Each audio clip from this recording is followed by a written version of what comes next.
What's up, guys? Welcome back. That angle's not great, but that's okay. Welcome back to Kitchen Court Cases, where we watch court in my kitchen. We are in the kitchen. We're going to be watching court. It is Monday, July 17th at approximately 18:17 in the evening, Pacific Standard or Pacific Daylight Savings Time. Hi, Cachette. Hi, Beverly. Daylight Disinfectant. Got your card. Cellulite Yoga Pants. Lovely to see you. Sashina, is your husband not back yet? I thought you were not. I thought you were dipping out. Courtney's here. Oh my God, she loves court and kitchens. This is amazing. Great combo. Marshmallow Dog Cat, welcome. Who else is here? Tell me what you had for dinner. If you didn't like what you had for dinner, tell me what you wish you had. Clock in for your shift, please. Take your meds. Drink your water. Be a good person. Let's start that way. We have a lot to watch tonight and a little bit of time. Yes, I love the dress. It is super, super cute. We need to put pockets in it. It's on the agenda. Sashina, the airplane is going to get here at 9 p.m., so you have to leave at 7:20. They don't really mean a lot to me because I don't really know the time zones. Cellulite Yoga Pants had chicken salad. I love chicken salad. Please send me a recipe for that. I really like Chipotle chicken salad mostly. I've had water. Drank a lot of water lately. I don't know that that's actually good or not, but whatever. Regardless, on Kitchen Court Cases, you're in my time zone? So you have to leave. Well, that doesn't make any sense to me why you have to leave so early to get to an airport. How far away is it from you? Sour Jack. Daylight. Yes, chicken salad is the bomb. I agree. My phone's now buzzing. It's like been silent all day. Now it decides to talk. Shut up. Prissy, I hope you're doing well, my friend. I live on an island, so boonies is relative. Okay, we're gonna start by watching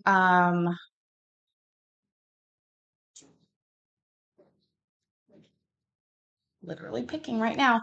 I don't know if this has been shown yet or not today. I'm gonna go ahead and show it. It's protection order calendar. Let's see what we do. Okay, my friends. I hope, and if you've seen it, I haven't, so let's have fun. Number 8, petitioners Todd Stoltz, and the respondents are Donna Weiss and Harold Weiss. Hopefully I'm saying that name right. Yeah. Mr. Stoltz, come on up forward here.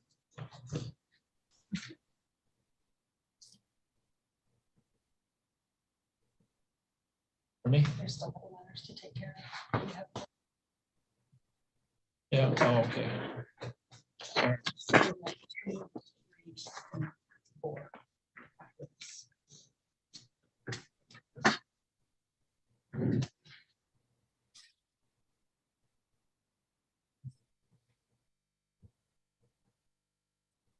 Viewer discretion is advised. I have no idea what this is about. All right, this is matter of Todd Stoltz, petitioner Donna Weiss, W-I-E-S-E, and Harold Weiss, case number 23-000204. Mr. Stoltz, are you going to testify in this matter today? Yes. All right, raise your right hand. Mr. and Mrs. Weiss, would you raise your right hands as well? You swear or affirm to tell the truth in all matters related to this issue pending before the court today? I do, Your Honor. I do. All right, thank you. All right, Mr. Stoltz, you're the petitioner. You go first.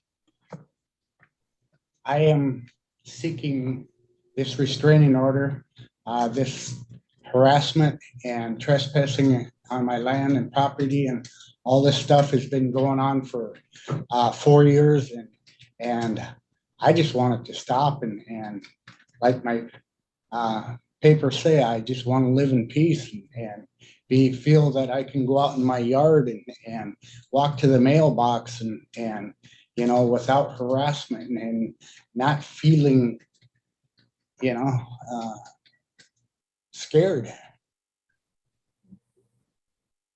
All right. Can you tell me what's been going on that scares you? What's the behavior that scares you? He has followed me to my mailbox and harassed me. They have followed you to your mailbox from where?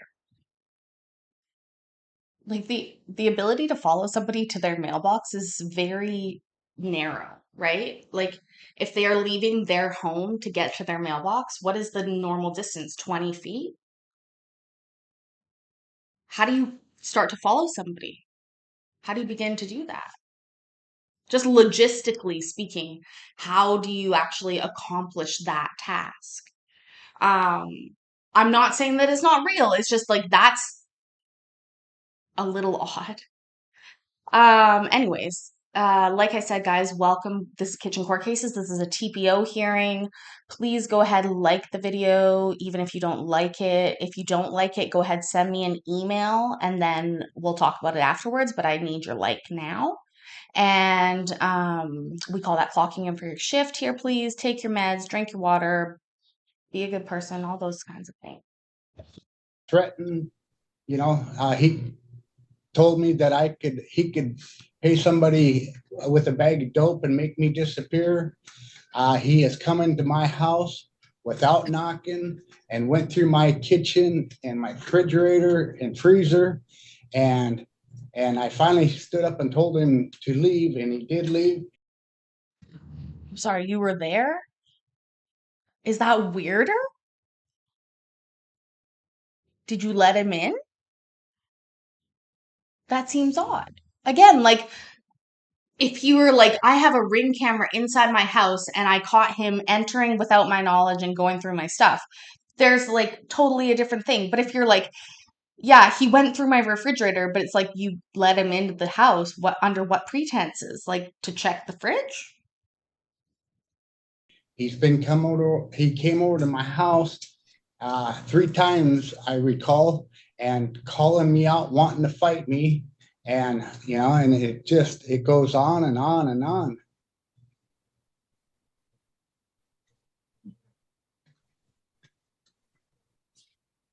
They have put up a fence. They have tried to take some of my property. They have finally put up a fence, and they hired a surveyor. They said they had hired a survey friend and had their property surveyed, but there was no stakes put in the ground, nothing. And so with me and my stepkids, we finally had to tell them we will place a lawsuit on you if you put your fence on my side of the trees, and we will place a lawsuit. And they pulled back and put a half a fence up on the property line. And so far we've kept them off the property line, which is I'm calling mine. And that's fine. If they want to put up a fence, like we said in our application, get a surveyor, have it surveyed, register it, and then put your fence up. But this harassment and coming onto my property anytime they feel like they want to, it's unbearable, unbelievable. When was the last time they came onto your property uninvited? This last time I called the sheriff, I was out mowing my lawn. I stopped my lawnmower to move my garden hose. That's when Harold started yelling at me to remove my fence post that I had put up. I ignored him, was going to continue mowing, and then that's when he came onto my property, ripped some of my fence posts up, throw them in my yard, and so I went and got my fence post pounder and was going to put them back up. And then that's when they started in accusing me that, oh, that's their fence post pounder and I stole it from him. That's when I put everything down. I went into the house and then I called the sheriff. And when was that? Last week, last month, last year? Last week. That before you filed this action? Yes.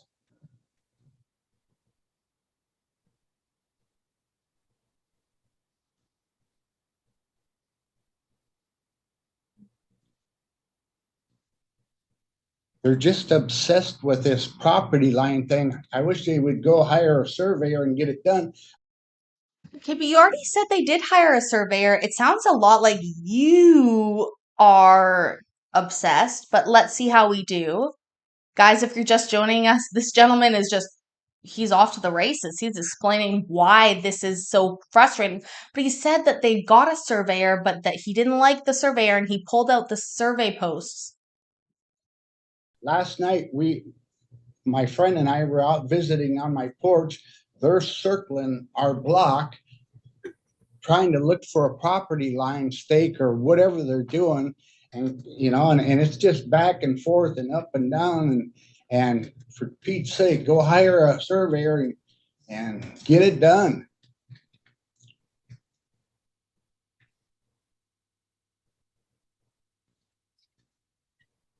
They have put road construction cones out in the easement road. They put them up for a while. They pull them. Oh no, Lisa Figueroa, who's here, let us know. I hope they get any, like, you get a special amount to be let out of a lease.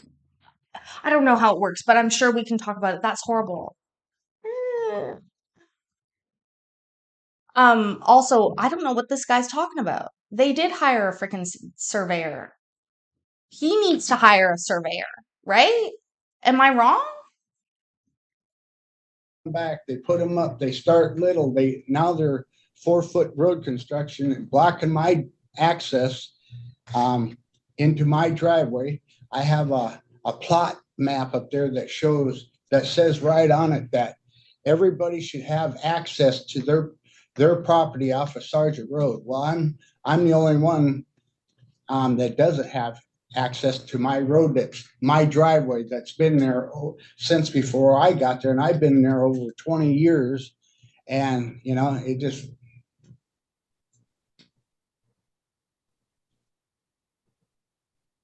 No, we do not know. So how do you access your property if you're not from I have to Sargent drive Road? around the cones, and then I have a new trail onto my lawn to get into my yard.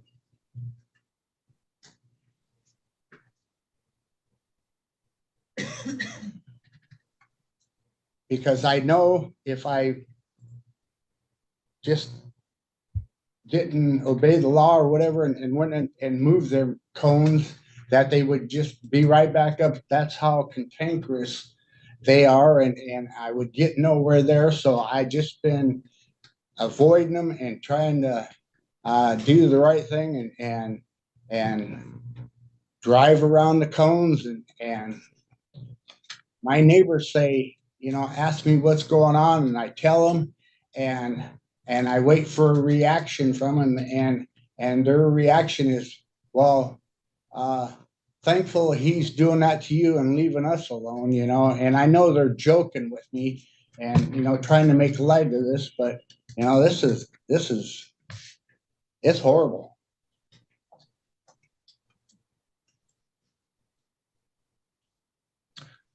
All right, Mr. Ellington, do you want to respond? Yes, thank you, Your Honor. I'll be brief. As I've given the court the respondent's declaration, and you've read it, so these people were good friends. And Mrs. Weesey is a certified nursing assistant, so she's a... Hold on. Okay, just before we get started, guys, I think that this is their lawyer who's appearing from a car for some reason, which I think is hilarious. Usually it's fine when it's like a big docket, but like, bud, we've been waiting for 10 minutes. Could you not pretend to be in an office somewhere? Seriously. Okay, so they have a lawyer. It's the people down below, and there's a TPO request against them. At this point, I have not heard a lot. I've heard way worse in some TPO hearings, but let's see how we do. Good fences make good neighbors, MV. What a truth. What a truth. Please go ahead and like the video because you're not dicks. If you are a dick, please go ahead and email me about that. We'll talk about that. But yes, like the video and let's keep going. medical healthcare provider. Back in 2018, they were actually going over to his house. They were helping him. They were buying him groceries. They would go through his cupboards and his refrigerator and to check what he needed from the grocery store. And they had a key to his house. So the entries that he alleges in his petition, those were all with consent. And so I'll let Mr. Weesey address the fence post in a moment, but all of the facts that he's suggested, are within their lawful capacity. I did offer Exhibit 1, which is the property line, and you can see where his driveway cuts the corner across the front of their property. And their concern was that they may lose legal ownership of that if they continue to allow him to cut across that front corner. And we've talked about whether or not that's a real loss or whether it's just a technical loss, but it is within their property right. And we acknowledge that the property survey was not a recorded survey. It was done professionally, but it wasn't hired for recording purposes. Now, as far as his allegations, there is absolutely nothing in his petition or his testimony that refers to Mrs. Weesey. And so she is fearful that any order against her would prohibit her from working as a certified nursing assistant if there was an active restraining order in place, because she has to disclose that in her job. And with no facts being alleged against her, for sure, I would ask that the petition against her be dismissed. With reference to the allegations against Mr. Weesey, there's the threats of the bag of dope that he denies that ever occurred. His threats to kill is reference to him driving stakes into the ground to try to kill the large trees that are down the property line inside the Weesey property. But he's driving the stakes into the roots, and I'm not sure why. Maybe they're fence post attempts, but they're not healthy for trees to drive stakes into the trees. And I'm going to let Mr. Weesey address. Go ahead. Let me ask, who's driving the stakes into the trees? Mr. Weesey or Mr. Who the fuck's fucking with the trees? This judge is serious about trees. This is Washington, folks. You don't fuck around with trees around here. This judge has gotten fired up. Don't worry about attempting on somebody's life. That's different. But did you just say he staked into a goddamn tree? Holy shit. Mr. Stoltz? No, Mr. Stoltz has been driving stakes into the trees. All right, thank you. Go ahead. And then I'm going to let Mr. Weesey address whether or not he ever went on.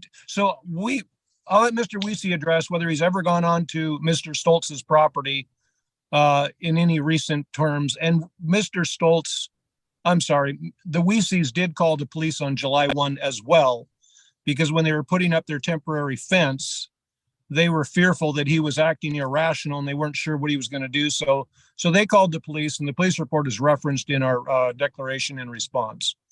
And so, Mr. Weesey, can you tell the judge, in reference to Mr. Stoltz's testimony, that you came onto his property to pull up fence posts? Can you just respond to that? And just before we go, Sashina, even maybe where you are, but in British Columbia, where I live in Canada, regardless of whose property it is, you can't just kill trees. There's permits. You need to get a permit around here to kill a tree.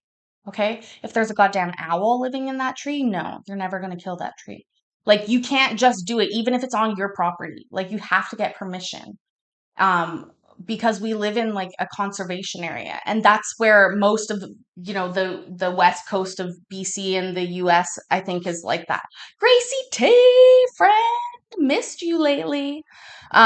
Anyways, I'm not saying that it's not different in most places. What I'm explaining is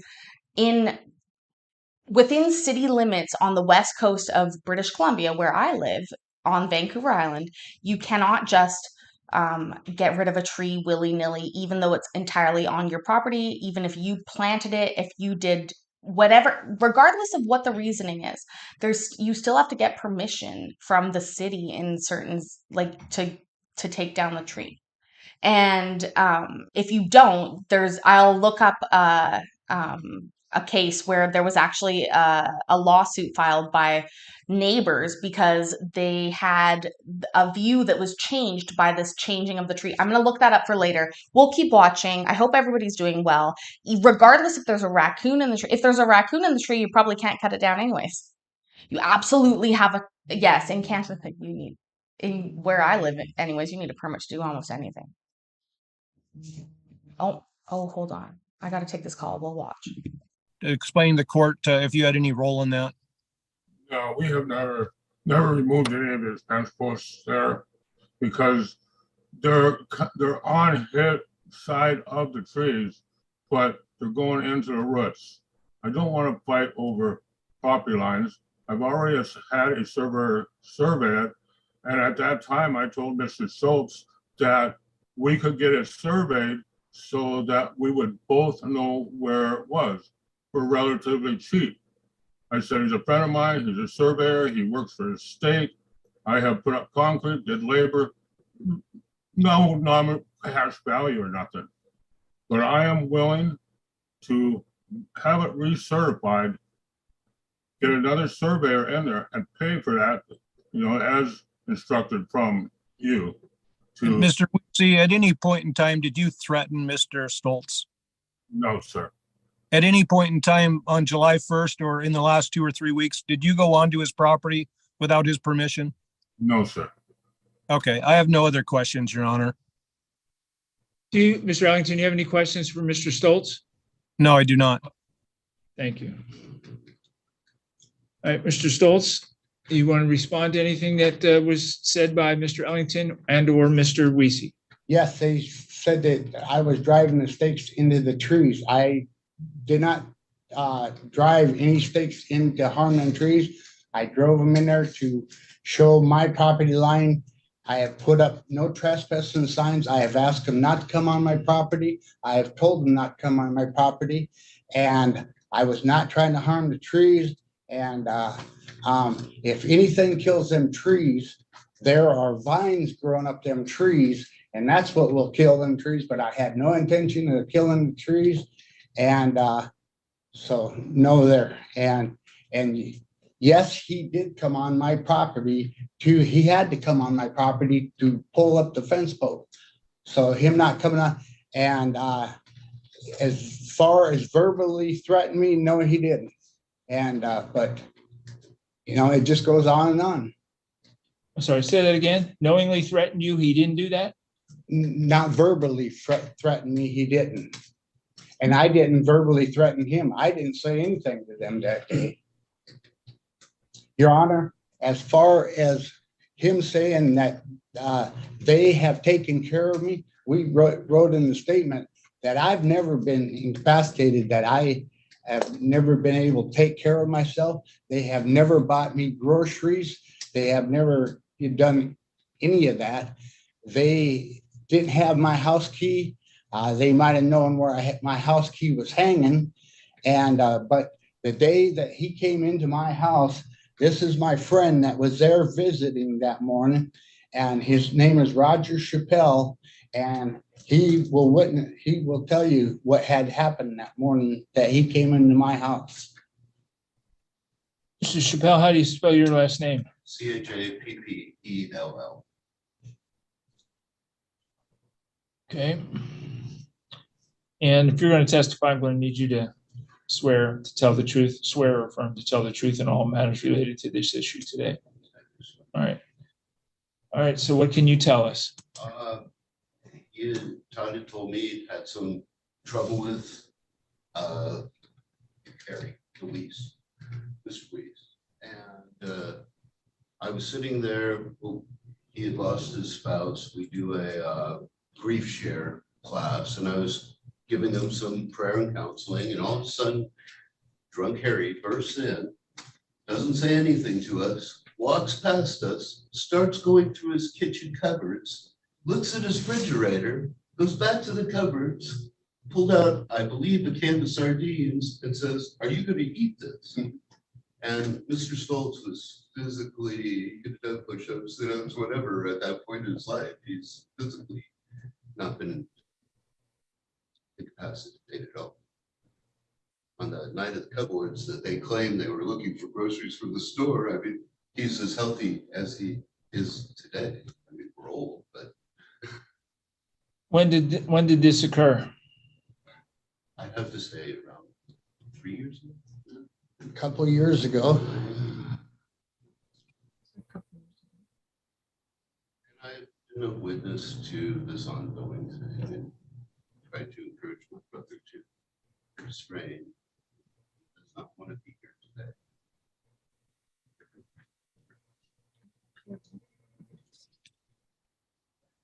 draft his rebuttal to the paperwork that. I think, excuse me, a thing that I did not mention, I had another friend over, we were changing the baluster lights in my shop one day, and Mrs. Weesey came over to my shop. You could tell in her voice that she was not happy, and told me that for me to get my company's car out of her driveway. I said, my company would not park in your driveway. And I didn't know it was going. Finally, I looked out the garage door, and sure, there was a car over there in their driveway. I told her, it's not my company.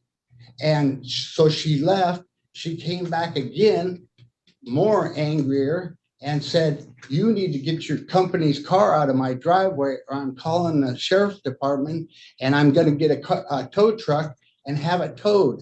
I told her, go ahead, it's not my company.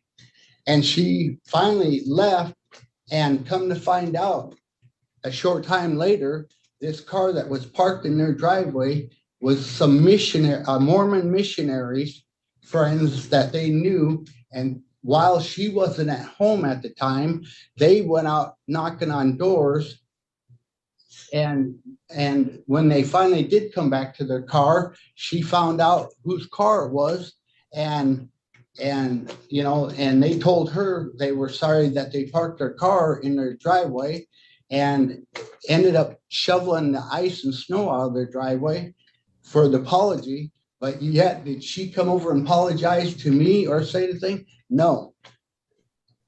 When did that occur? Probably 3 years ago. And of course, my other friend that was, with me, he was just like, holy buckets, I mean.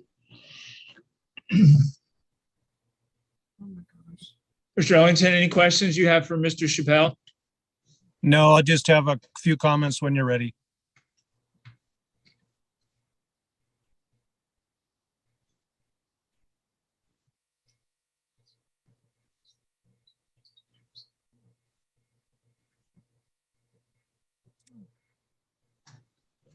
All right, Mr. Ellington, I'm ready to hear your comments. Thank you, Your Honor. Your Honor, first and foremost, Mr. Stoltz testified today that there have been no threats made. And so that certainly contradicts some of the allegations in his petition.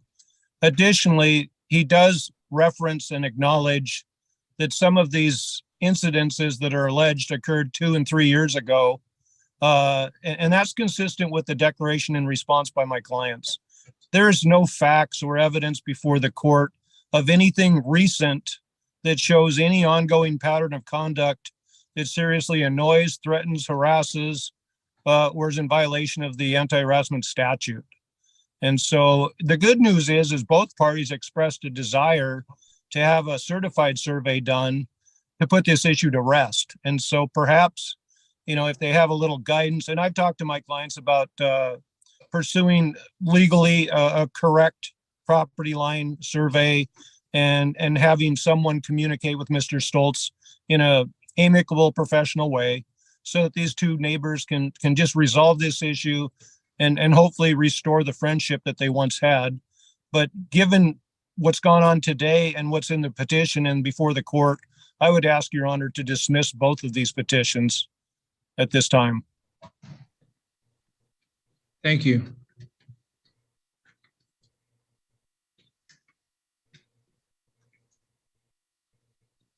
Mr. Ellington, I would have a question for your client, if that's all right. Yeah, go ahead. What about the reference, Mr. Weesey, that Mr. Chappelle made here about drunk Harry coming into Mr. Stoltz's house 3 years ago? Are you talking to me, Your Honor? Yes. Yes. Yes. No, that never happened. And Hold on. Did he just say drunk Harry? Let's go back to that. Tell me about drunk Harry coming into your house. Is that what he just said? Also, if you guys are just getting here, please go ahead and clock in for your shifts by hitting that like button. I appreciate it so much.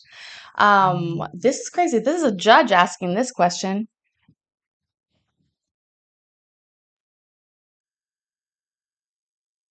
What about the reference, Mr. Weesey, that Mr. Chappelle made here about drunk Harry coming into Mr. Stoltz's house 3 years ago. Are you talking to me, Your Honor? Yes. Yes. Yes. No, that never happened. And when he called the sheriff just recently, he told the sheriff that I was drunk and harassing him and all that. That was just about a week ago.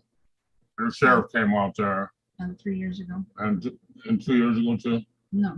Oh, He's no. asking about 3 years ago when you went into his house. No, I never went in his house 2 years ago. It was, what? When we moved in? 18. Yeah, It was actually 2018 when I was helping him with his Diabetes. his diabetes and that, his troubles that he was having with his medical problems, his insurance, his diabetes, his insulin. He asked me to come and check on him in case he went into a diabetic coma, a diabetic shock, because he was having a little bit of trouble with that. we have invited him for Oh. Christmas and Thanksgiving, and he did also. Yeah. At the beginning of finding out that he was sick, I actually picked him off the floor and helped revive him. Yeah. So, you know, And we I were want to be making friends, and I am, you know, I'm on the road 5 days a week. I worry. What did he say? I'm an aerobics 5 days a week. I don't think that's what he said. Let's check that. Let's check that again. Also, guys, if you're just getting here, please clock in for your shift. Hi, loud Elvis. For Oh. Christmas and Thanksgiving, and he did also. Yeah. At the beginning of finding out that he was sick, I actually picked him off the floor and helped revive him. Yeah. So, you know, And we I were want to be making friends, and I am, you know, I'm on the road 5 days a week. I worry. But, and the All right. fact, Thank you, Mr. Weesey. Your Honor, I have a doctor that I've been with, and he regulates my diabetes, and together we work, you know, through this, and there is no reason why I would have her, even if she's claiming to be a nurse, to help me in any way. So your testimony is that in 2018, 2019, they never came over, never helped you with medical issues, never helped you with groceries, No, none of that. no. They did not help me. he's- So it hasn't changed. My health hasn't changed. I've had diabetes and, you know, I struggle with it, you know, like all diabetics do. And I have medication. I do my insulin. I have good days, bad days, but nothing that anybody has to come over and help me with. I've always been able to go to the grocery store and buy my groceries. If I was to ask anybody to buy my groceries, it would be my good friend Roger, who's been my friend for Roger Dodger back here. He's showing off to the back. Thank you so much, Donna Orlando Chiquita, for your super chat. I appreciate that so much. You know what, guys? It is hard when somebody is making a mental decline, but I don't know that that's what's going on here. This is a weird TPO situation.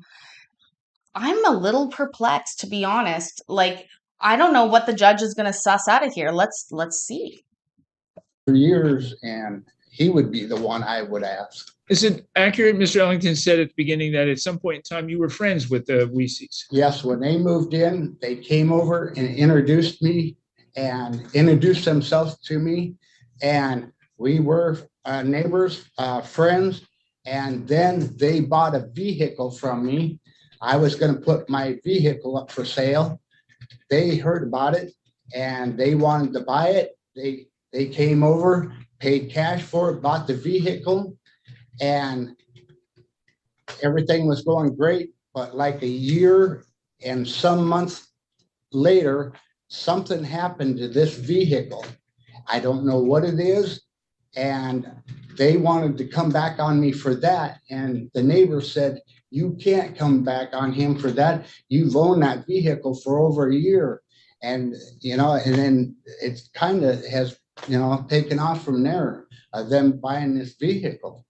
And I mean, How long ago was that? that was in 2019. How long have you been neighbors? How many years? Approximately 4 years. They claim they've been there 6, but I'm saying like 4 years, I'm guessing. It was in 2018 when they moved in, and I couldn't tell you when, but it was 2018. 2019, I sold them the truck, and so we weren't friends for very long. I mean, it went downhill from there, and it stayed downhill.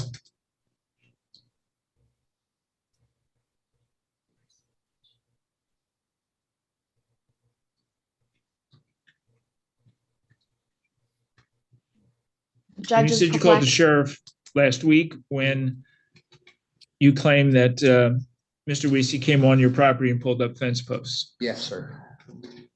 Those fence posts put in where you think the property line is? Yes, sir. So is it fair to say there might be a dispute as to whether that's the property line or not? There could be, but the neighbor lady that lived there before, we were very close. And when we moved in, we asked if there was any property lines, and she told us no, that they had planted the trees there, and that was bordering the property line.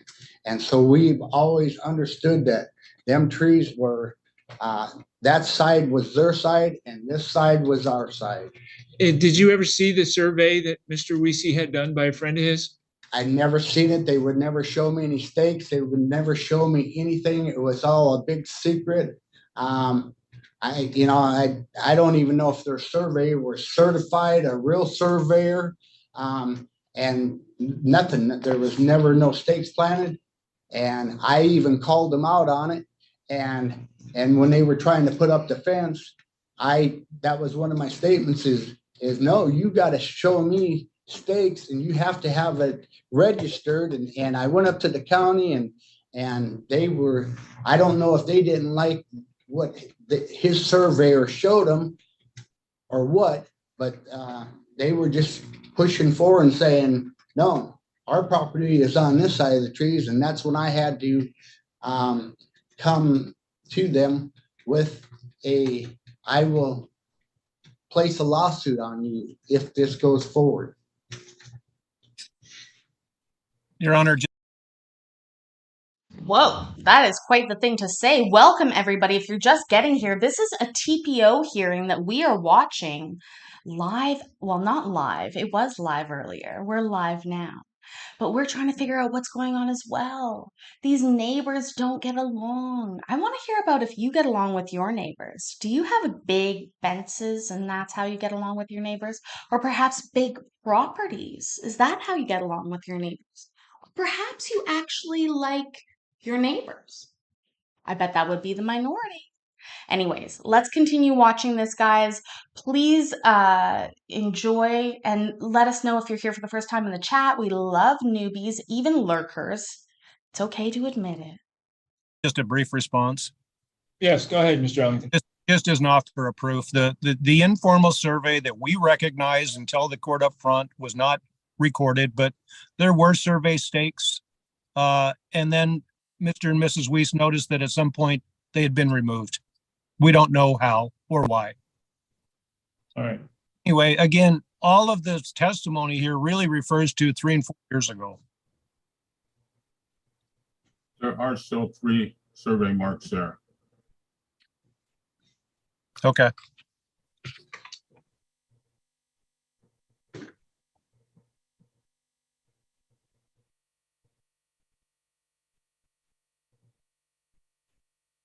Some neighbors are cool. Some neighbors have pools. Mr. Schultz, you said they put up half a fence. Yes, Do you believe that half a fence is on their side or your side of the property line? I don't know. I'm what fence they got up, I would be happy with that as long as they turn and go towards their trees, the trees that were planted. angle back towards their property. If they go back on their side of the trees and put up their fence, that is fine. Your Honor, our Exhibit 3 attached to the declaration shows the fence, and it's a temporary type kennel fence that's well inside the tree line. And that's fine where they got their temporary fence. That's what I've asked too, is they stay on that side. And the fence that they put up, you know, I don't want to fight over this. You know, we've only got so many years left on this earth, and you know, I'm just wanting to peacefully get through them and get out of here. Well, that would be the hope for the court as well in this matter. So here's what I'm going to do. I've listened to Mr. Stoltz, the things that you've testified to, what Mr. Chappelle has testified to, what Attorney Ellington has submitted, and what Mr. Wiese has submitted at this point, and Mrs. Wiese as well. There are a lot of issues here that are going to be unresolved in terms of, did they help provide some medical assistance to you, some other kinds of things? You're saying no, they're saying yes. Not dispositive of anything in this case. The issues about the property line seem to be the real key to what's going on here right now and why you folks are all in court at this time. And that is relatively simply resolved, not by this court, because we don't decide property issues. But I believe I heard Mr. Wiese say that he's prepared to have a proper survey done, registered by a registered surveyor, licensed surveyor, and provide that to a copy of that to Mr. Stoltz so he can see, so the parties can resolve that in some way. Now, they might not need to be face-to-face to resolve that. There may be an intermediary that's necessary to do that, but that sounds like that might be the idea, the best idea to kind of resolve some of those issues. You know, there's going to be an ongoing issue, I guess, with the driveway. Looks like that's been there for a while. I don't know the answer to that. That's, again, beyond the scope of this court today. I do believe that Mr. Ellington's statements are persuasive in a couple matters. Number one, as far as Mrs. Wiese is concerned, I don't see anything here that would subject her to having an anti-harassment order entered against her. As far as Mr. Wiese is concerned, again, Mr. Ellington's statements are pretty clear. I do believe that Mr. Stoltz has testified that there have been no threats made. It doesn't seem to be a recent pattern of conduct, which is required under the statute in order for an order to be entered. I think, again, the key here is for these parties to find some way to work out the issue with the fence and the trees, whether they're on one side or the other. I think nobody should put in any fence posts until an appropriate survey is complete. But they have already put in half a fence, so. From this point forward, nobody puts in any fence posts. You don't put any in near the roots of trees. They don't put any in down at the end of the road by where your driveway is. We let that all sit and percolate until the parties figure out a way, you know, to resolve it. And again, that won't be here. You won't come back to this court and say, I have a survey, we have this piece of property, this, that, the other thing. That's going to go to a court of a different jurisdiction than this. So my conclusion at this time is I do not find by a preponderance of the evidence, Mr. Stoltz, that there is a basis for an anti-harassment order against either Mr. or Mrs. Wiese. So I'm not going to enter an order today. I'm going to dismiss your petition. You always have the right to file again. If as a result of this, you guys go back to your properties and something starts over again, Mr. Wiese does something else or Mrs. Wiese does something, you can always refile this petition if in fact there's been a threat or a pattern of behavior that is threatening to you under the circumstances. I think the parties have had a good explanation of what they believe has happened in the past and what needs to be done at this time, I say, let the past be the past. Figure out a way to work at least together cooperatively to figure out this fence issue and the driveway issue in the future.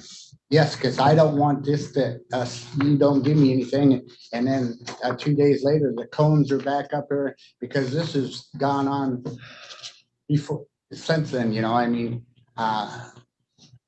I tell them. Yeah, the cone issue is a difficult one. I'm not sure where all that fits with this because you can see on that plot map, the road should be going straight in, but for some reason, the road has been like a river, you know, that was made that way. And if the road was straight, it would take up more of their property. So I didn't put my driveway. take up more of their property, take up less of their property. Huh?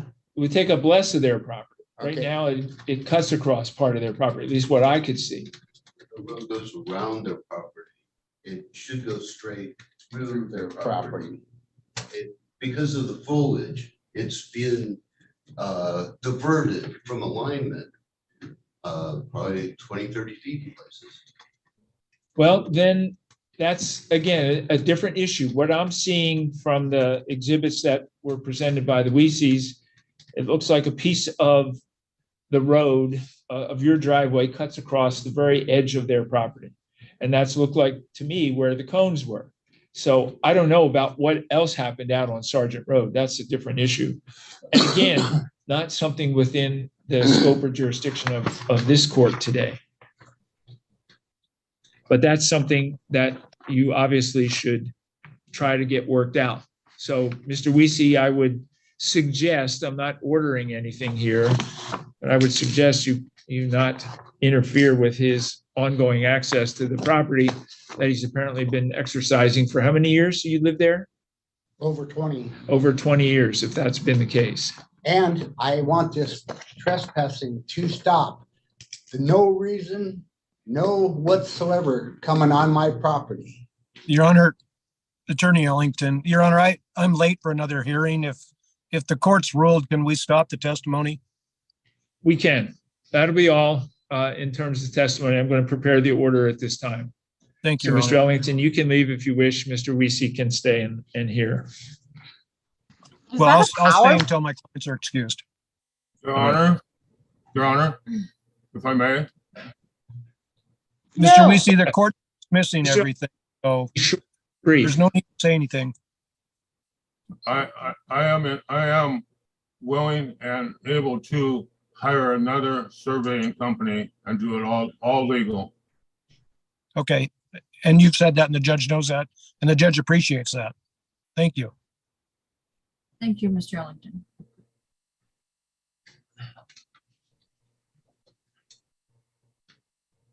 This is just like when car sales, you have to be quiet.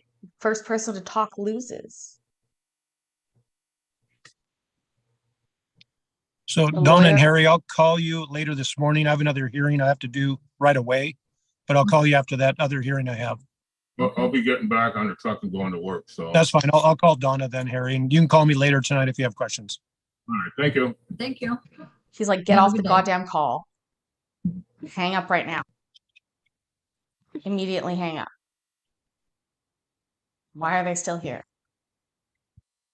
They just won't hang up. I did the goodbye thing. Please hang up. Look at my nice moon roof. Y'all paid for.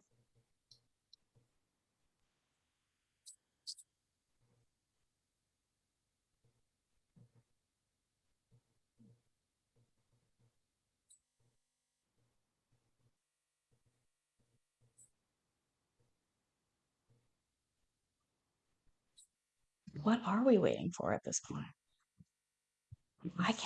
We can't skip.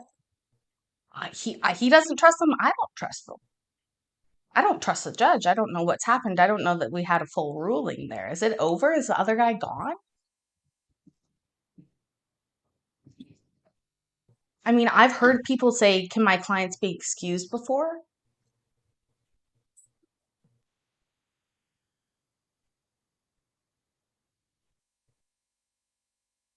They're just sitting there silently. I don't think they're frozen. No, look at his hands. They're not frozen. That's just them sitting there.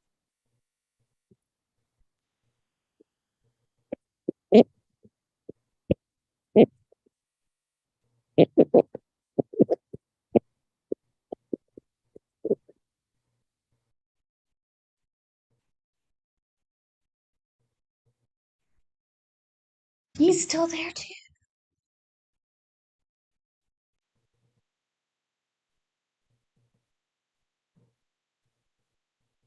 If this is not the kind of court coverage you're looking for, then you need to find a new place to be because this is the kind of court coverage I strive to give.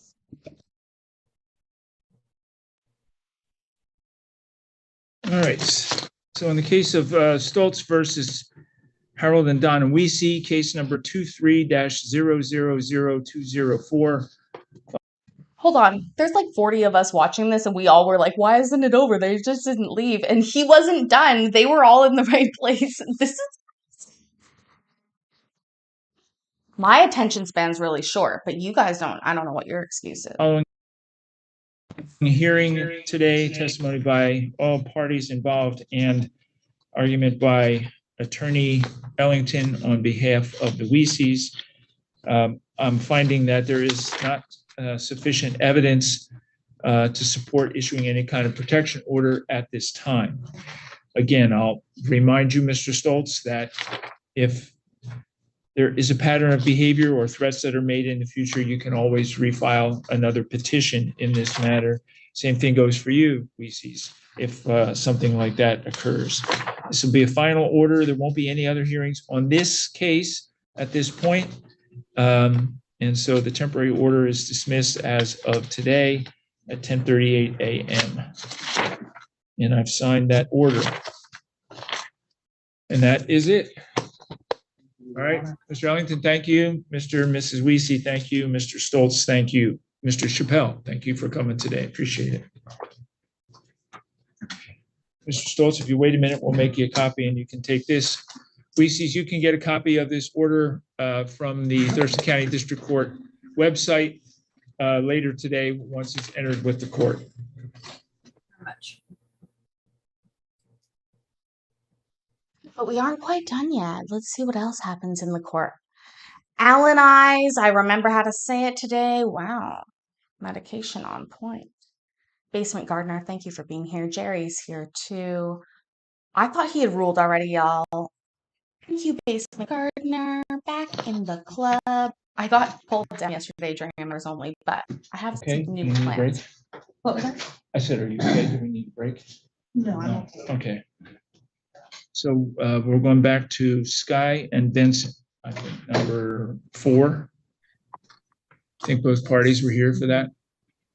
Yes. All right, number 4. Yes. Jamie Butler, now known as Jamie Sky, as petitioner, and Lance Benson as the respondent in this case. It's case number 23-000196. And we have Ms. Sky is present. Ms. Somerville is here representing her. Mr. Benson is here. I believe Mr. Benson has somebody that he wishes to testify. Was that Jacob Pope? Is that right, Mr. Benson? Yes, correct. All right. And we would ask that Mr. Pope be put in a waiting room while other parties testify so that he doesn't hear other testimony.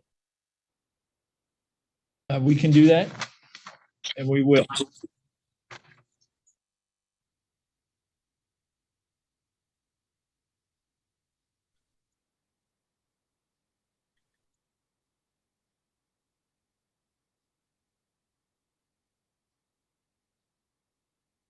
I'm sorry. Yes.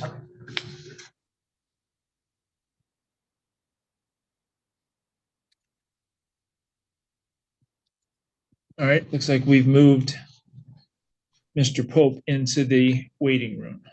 Thank you, Your Honor. All right, Ms. Somerville, you want to start? Yes, I'd like to call my client as a witness. All right. Mr. Benson and Ms. Sky, would you each raise your right hand, please? Do you swear or affirm to tell the truth in all matters related to this issue today? Yes. All right. Okay, Ms. Sky, Ms. I absolutely do too. And thank you so much, MB. I appreciate you and everybody for being here. Please make sure you've clocked in for your shifts. We don't know what's happening, but we'll see together. This is fun. And yes, somebody said it looks like I'm in court. That is my freaking main goal, is that someday some law tuber mistakes a clip of mine where I'm in court in one of these Zoom boxes and they're like, look at this dumbass in court. That's going to be the piece de resistance, if you will. Somerville has questions for you. Ms. Guy, in your petition, you talk about the shower. Can you tell us what happened? Yeah, on December 7th. I'm sorry, lady. Can you just like lube us up a little bit before you just like say, tell us what happened in the shower? Maybe I skipped something entirely really important. Probably. We'll never know until later when I reflect on it and change my ways. Of last year, Lance asked if he could come over to my apartment to take a shower because his hot water tank was broken, and I said that he could. And I told him to bring a towel because I didn't do any laundry and I didn't have any clean towels. And so he came over to take a shower, and I didn't feel comfortable with this. I didn't want him to, but I said that he could. And so he came over and he took a shower, and this was during the daytime. And he was in the shower. I was in my living room. I was watching TV, and the shower was running, and he called my name from the shower. And so I stood by the bathroom door. It was shut, and I said, yeah, responded to my name being called. And he said, open the door. And I opened it just a little. There you go. First problem, bitch. I'm sorry. Not appropriate. Here's the thing. If you don't feel comfortable with somebody taking a shower in your house, just say no. Just say no, baby. Just say no. Just say no. Just say no. Okay? That's okay. But if you do let somebody in your house and they say, hey, open the door, if you don't want to see the dick, don't open the door. He's trying the naked move from fucking How I Met Your Mother. Okay? He's a wimp though. So he's doing it in the bathroom. He's like coming up with a weird way to do it, but that's what he's trying to do, hon. Okay? And when you said, yes, come over to my house and shower, instead of saying like, go to the fucking Y, go to the gym. Do you have a friend? Like, I'm not trying to victim blame here because it's not appropriate.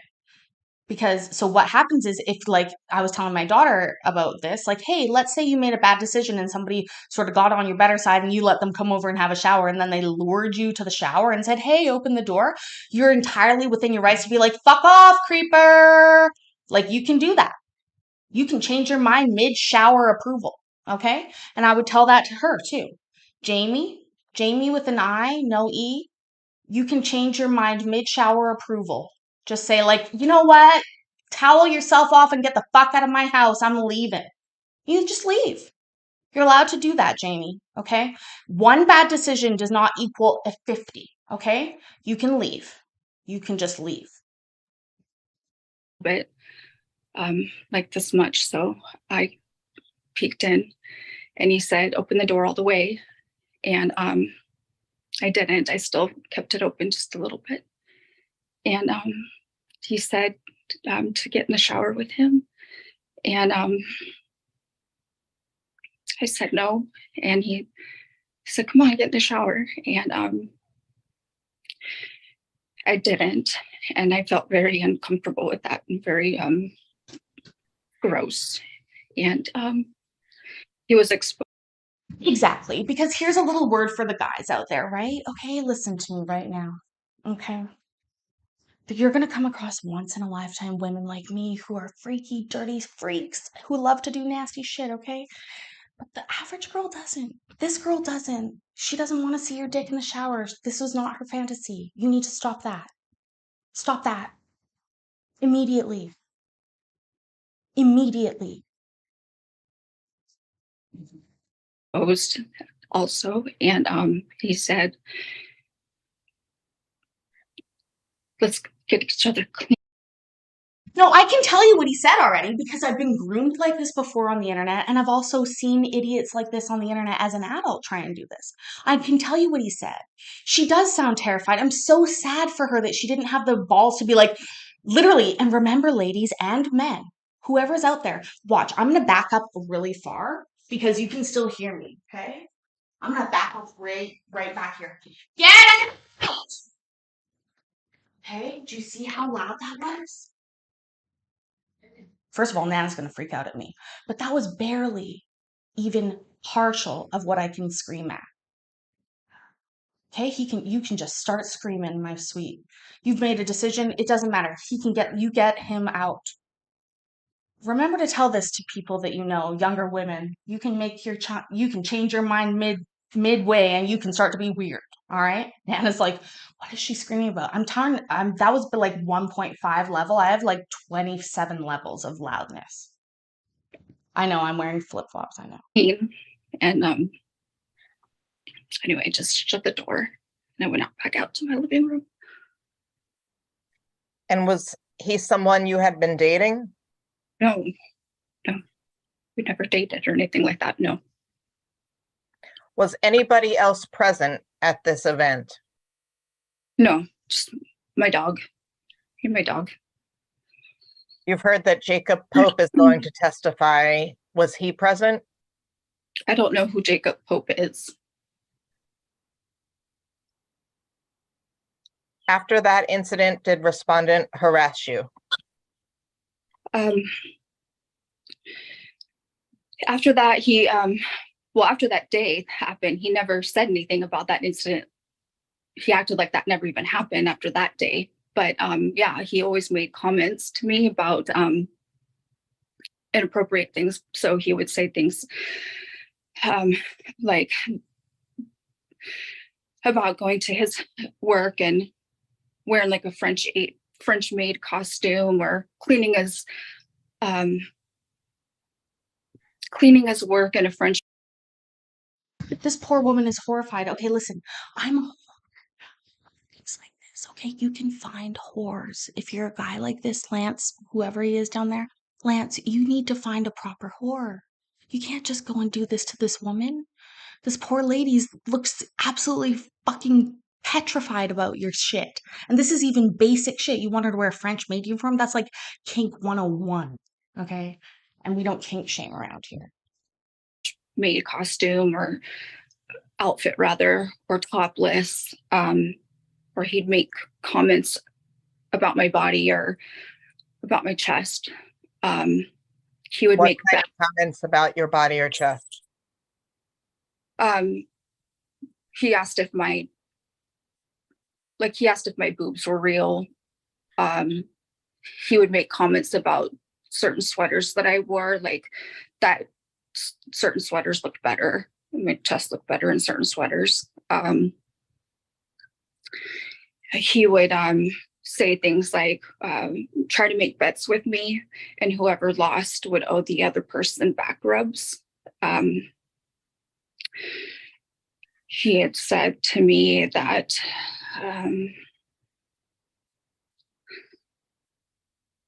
he would prefer like a good hand job as opposed to oral sex. I don't know. It's just, I don't know. Oh my God, buddy. Listen, my dude, this is why we need to make prostitution legal, right? Because he needs to be off somewhere paying properly for this shit. A lot of money. Somebody, whoever he has to do this with, deserves the money that he needs to pay them to do these things with him, okay? If he can't fucking play the game properly, he needs to pay the price. And she needs to be safe.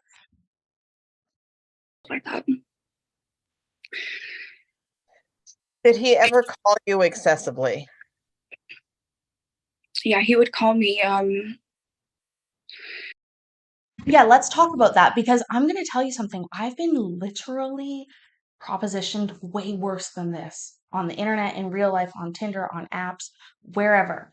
The reality is that you have to be confident enough in yourself to shut people down to end this shit. Believe me, it takes one single message from me to understand that you will never, ever, ever, ever, ever.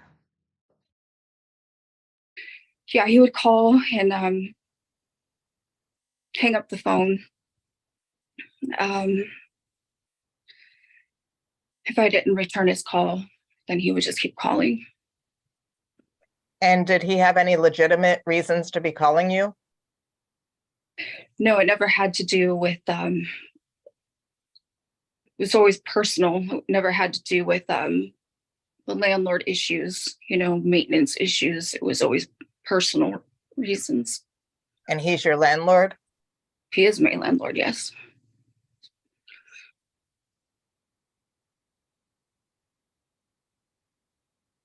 Did he ever send a text saying he would do something? The day that he came in my apartment, he said that he was worried about me. The text said, "I'm worried about you. I'll be there. I'm coming over in 5 minutes." And that was on Wednesday, June 28th, the day that he came in my apartment. And how did he come in your apartment? First, he started banging on my front door, and I was working. I work from home for Regents Insurance. And then I didn't answer the door. I was working. I had my headset on and I was online with my coworkers and supervisors. But and then I heard him. He was in my apartment and he was saying, "Jamie." And I took my headset off and I logged off the camera and I shut my computer off. And I went around the corner. No, baby, don't log off. You come on. You go, everybody in my meeting, attention, everybody in my meeting. My creepy landlord has let himself into my home and is calling me over. Attention, everybody in my online work meeting who knows where I live and should probably send help for me. Like, seriously, that's what you do. That's what you do. Jamie, you need to love yourself a little bit more, honey. Okay? You just stay on that call. You just say like, you just stay right on that call, my dear. If you don't want to call 911, you're one of your workers. If you say that in a meeting, I would call 911. I would be like, "Give me fucking Jamie's address right now." And they'd be like, "We can't give out Jamie's address." I'd be like, "Give me fucking Jamie's address right now. I know where to find it on the fucking drive and I'll just go there and look at it right now. I've seen it in 17 places, or you can tell me about it. I'm sending somebody over to Jamie's house." By the time I went around my corner, my dog was barking. By the time I went around my corner, he was already in my apartment, inside my apartment. And he was inside the dining room and proceeding to continue to walk in. By that time, I was already around the corner and I had met him. Do you know how he got into your apartment? Yeah, my door was locked. The deadbolt and the actual doorknob. So he used his management keys to get in. Has he made any threats against you? Well, he would always threaten like to do welfare checks on me if I didn't return his calls or texts on time, or like he would always say that he would do welfare check on me, or threaten eviction, just things like that if I didn't comply with certain things. Were those things he wanted you to comply with, terms of the lease?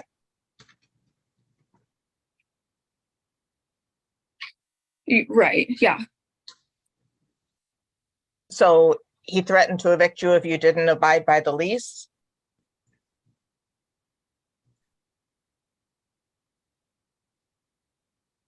Oh, well, no, I mean, no. So let me rephrase that. Were you in compliance with the lease when he threatened eviction? Oh, yes. Yes. So what kinds of things did he threaten eviction for? Well, he would just, I guess, hold over my head that, you know, that was something that he could do.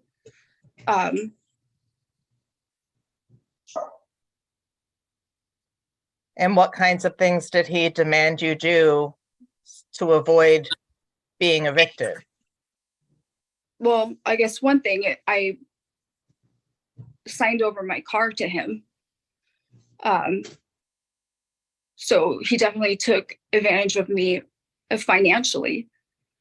Why did you sign over your car to him? Well, he said I didn't pay rent. I did pay rent. You know, just things like that. I actually signed over 2 vehicles to him, 2 of my vehicles. But. And whose idea was it to turn the vehicles over to him? Well, it was definitely his idea.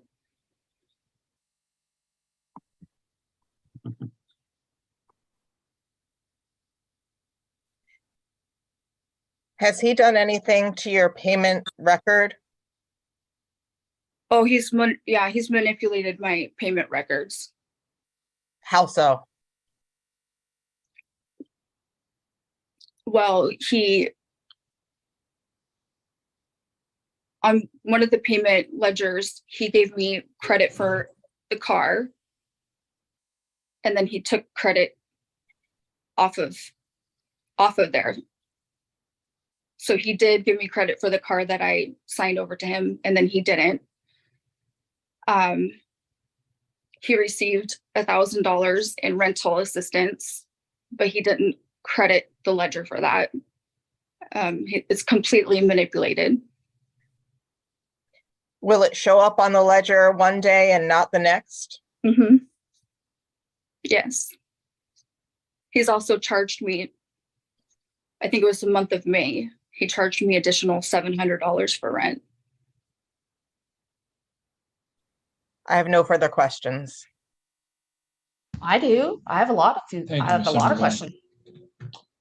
Mr. Benson, before I get to you, I'm going to ask a couple questions myself. How long have you lived at that apartment? I guess it is. I don't, I don't live there. I've No, managed Mr. it. Benson. I'm talking to you. You wait. shut I'm up. talking to Oh. Ms. Sky at this point. Oh, I apologize. I'm sorry. All right. Ms. Sky, how long have you lived at that apartment or house, whatever it is? I've lived here at this apartment for about 1.5 years, I believe.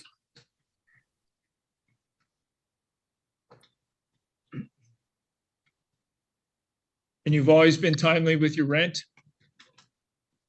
I haven't paid this month's rent, but I do have it. And I haven't done that because there's some issues with him specifically, and the ledgers and his rental fraud. So that's why, but I do have it. How much contact do you have with him on a daily basis? I don't.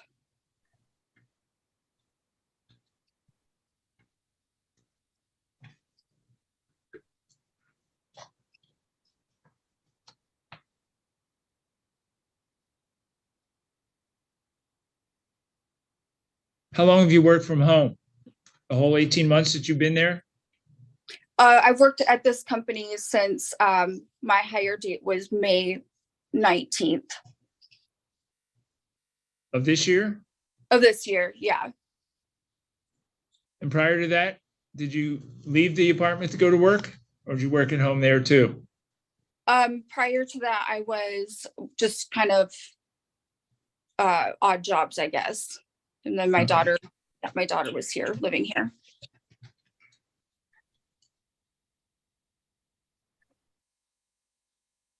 So would you routinely see him once a day, once a week? How often? I probably saw him maybe once a month, maybe, but he would call a lot and text and things of that nature. And did you accept his calls or did you just reject them? This last year, probably, I would try to reject it a lot and often. And each time I do, there's repercussions to that. By repercussions, I mean, I wouldn't get my dishwasher installed. I wouldn't get my sink fixed. My daughter still has mold in her room. My daughter's heater has never worked since we moved in. She has no heat in her room. I have noticed that it's way better to be on his good side as opposed to his bad side. I've seen what he does to his tenants. He has gone into his tenants' apartments and has taken their stuff out of their apartments and evicted them himself without sheriffs or an actual legal eviction. He's done that. I've watched him. He's a dangerous person. So I know how he is. All right, let me ask you this question. In the incident that you discussed where he came into your apartment, by your terms, using his keys to get in, when did that occur? Did you say that occurred June? Yes, it was June 28th.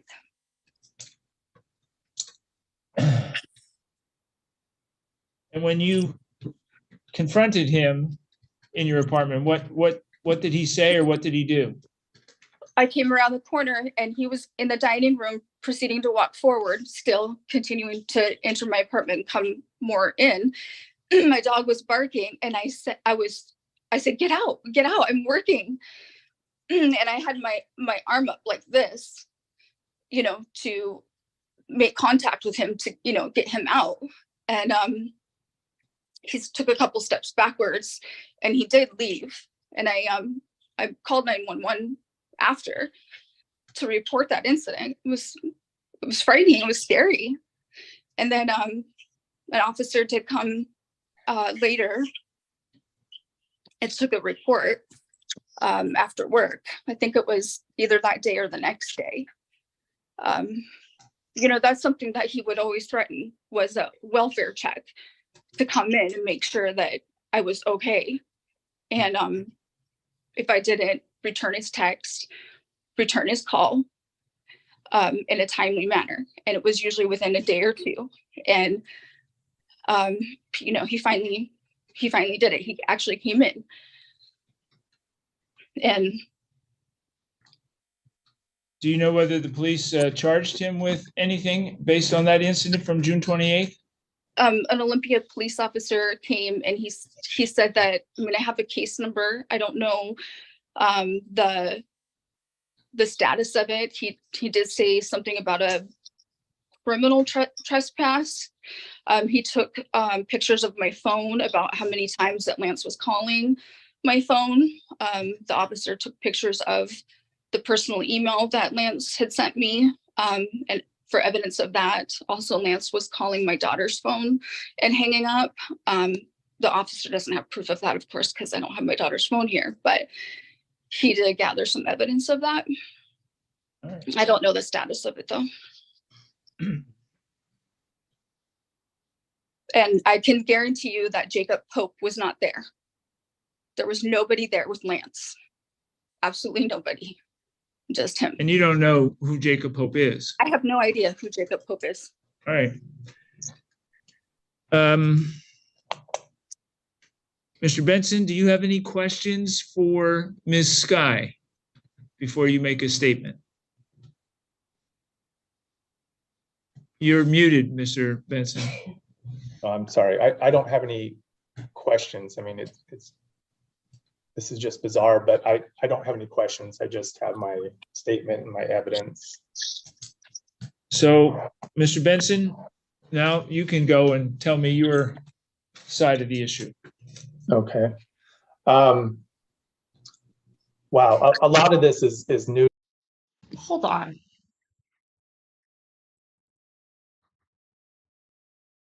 I'm a little perplexed to see what his side of the story is here. He's leading with, "Whoa, this is crazy," which seems silly to me. I would be like, "I never took a shower in her place." Like that would be super super helpful to say. I never did that. I never asked to do that. Like that would be great, right? Um like for maybe you could say like I don't, like it's crazy. Okay, okay. To me, so I just went with what was on the paperwork and tried to defend myself and have rebuttals on that. But what I want to say is I've managed those apartments, I think, for about 8 years. I've been in property management for 19 years. I met Jamie in 2019. She was homeless and she was living in her vehicle. She told me she was wrongfully evicted, and I listened to her story, and I thought, yeah, it did sound like she was wrongfully evicted just from what she told me. She kept coming into my office and asking for a rental, and I said, if something comes up, I would consider renting to you, but you would have to have a job first. Then she got onto the rapid rehousing program, and she said that she had that, and I said, okay, I would consider that. So I ended up renting to Jamie on February 1st of 2020 over at the Evergreen Park Apartments, which is just down the road from the apartment that she lives at now. So about a year later, the Evergreen Park Apartments were sold, and I was let go from that job. So I only managed just the Timbers West and then a bunch of single family homes in Olympia.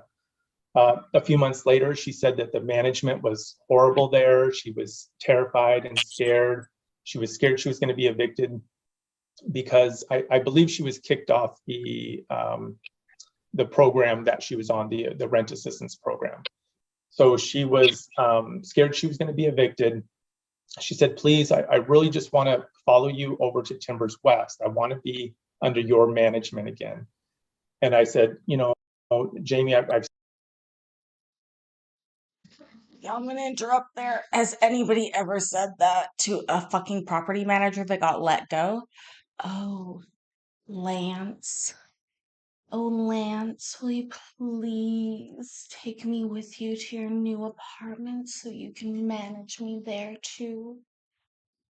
I know you've been doing normal things and nothing at all suspect with me. seen your apartment. It's really trashed. I said, you would really have to do better if I ever decided to rent to you again. And she said, yes, I will do better. I'm just going through some mental stuff right now. So eventually an apartment did open up. She had a little bit of savings and she moved over. So she followed me over to the Timbers West Apartments. So she lived there. Let's see. Yeah, so it looks like, oh yeah, she moved in January 1st of 2022 is when she moved in. So then, down to the accusations, I want to point out where she said that I called her repeatedly. So if you could look at Exhibit 1A, I have no idea what she's talking about. This is super bizarre. I mean, if you just look at the phone logs, she called me. Your Honor, I object. I have not received any exhibits. Is something new that you filed, or was this your response? This was my response, and so this was. I was not served with any response. I didn't know there was an attorney. I had no idea. Well, then Ms. Guy should have been served. It just says that I email I need to Hold email on. the court. Hold on a minute, Mr. Benson. Okay.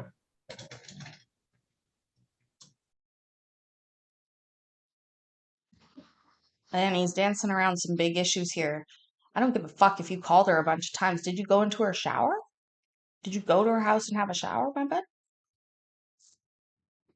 I'm not going to leave here happy unless I figure that out.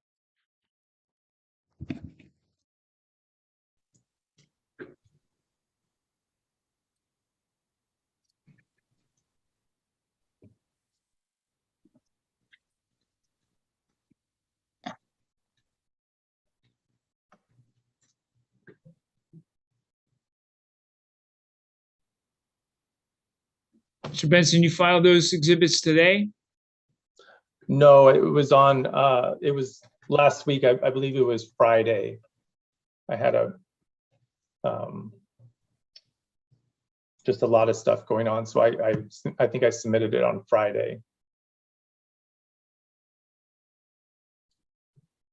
Looks like they didn't find their way to the file until this morning at 8:19.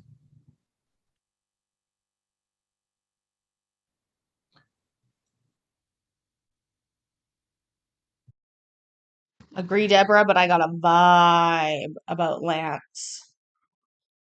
I got a vibe. I'm getting a big vibe. Okay.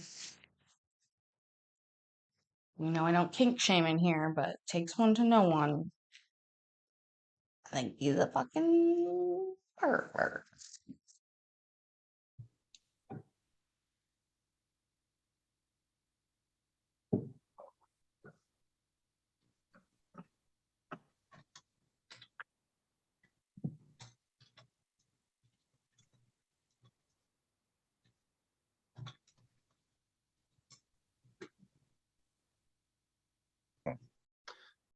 And Your Honor, I thought anyone could email the court. I heard the other cases where people submitted exhibits, but are we supposed to serve those exhibits to the Other side? party, right? So they can respond to that. You've heard Ms. Here's the thing. As a landlord, he has a position of power over her. So regardless if we think that it's that great of a position of power, as a professional manager of properties, he absolutely knows how inappropriate most of those things he did were, if they're true. And so what I've listened to thus far, if what she said is true, and he's not refuting it, if you'll notice, he's talking around a lot, but I'm just worried he might be the type that takes advantage of people that can be taken advantage of, which is not good, okay? Not everybody can be as loud and proud and mean and say fuck off as everybody else, but I want to teach everybody to be like that, but she may never know. You know what? Like, let's say this is her, this is her rental and she's never had to pay the full rent and he's been taking it in a different way and she's like gotten by in her life that way. I'm not saying that's what's happened, but let's say that's what happened. There's a serious power balance there when he starts to shift things. Like the fact that she moved with him tells me there was something going on. Like that's very, very problematic and weird to me. And so I think that if she's asking for a TPO against him, in my opinion, if he's a landlord, that's a separate court to deal with. What she's asked for and what's said, he hasn't refuted yet. And if what she said has been true with the preponderance of the evidence, which remember is not beyond a reasonable doubt, but which is just more likely than not, then I think she should be given the TPO. Sky testified to a number of things. She would have been able to respond to the things that you put in your documents as well. So I think Ms. Somerville is correct in that either Ms. Sky or her should have been served with this.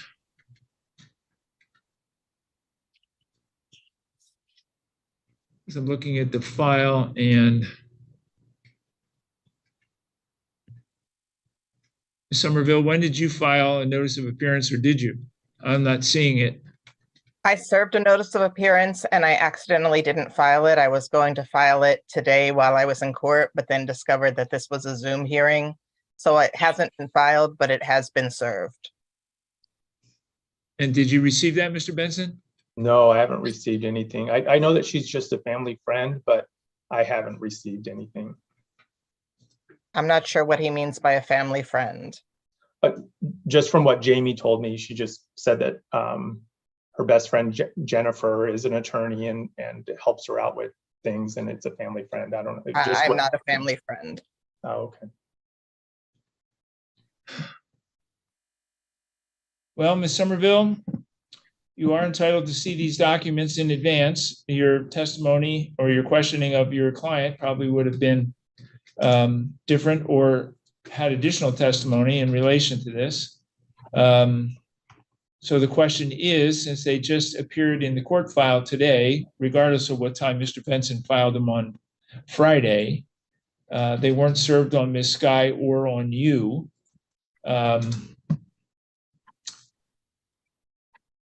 Would you like to have this matter reset so you can review all those documents and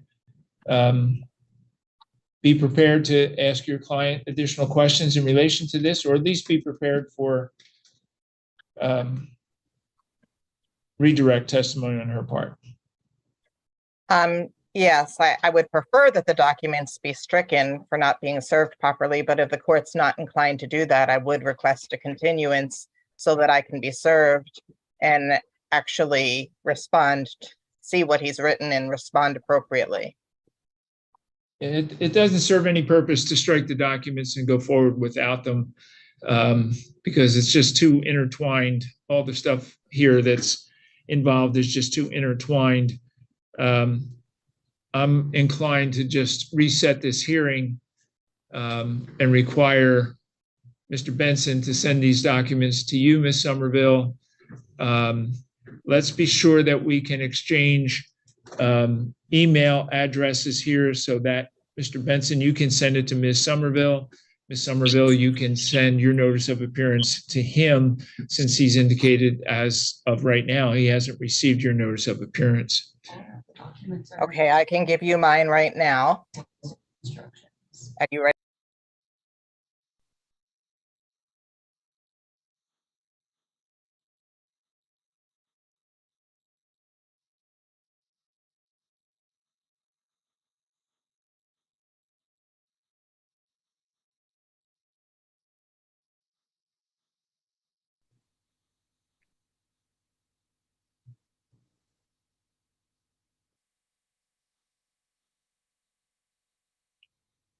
Okay. And do we have an email address for you, Mr. Benson? Ms. Somerville, do you have that? I do not have that. Okay. My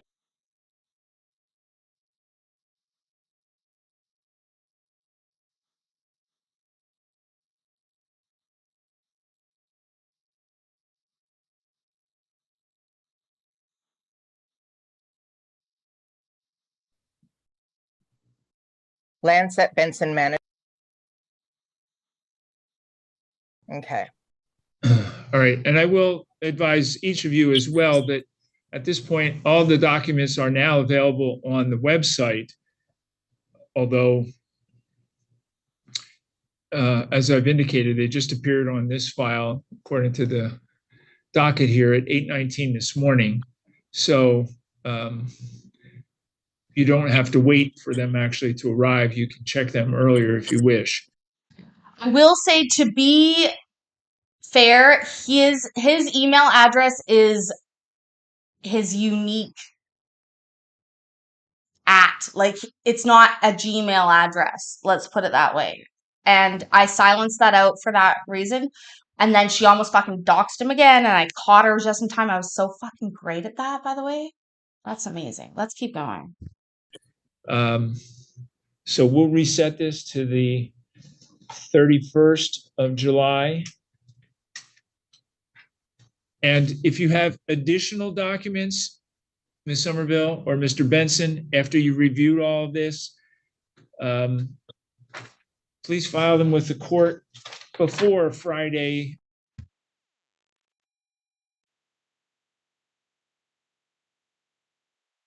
Sorry, hers I expected to be at a law firm address, which is what she had, but his I was not expecting to be at his own domain,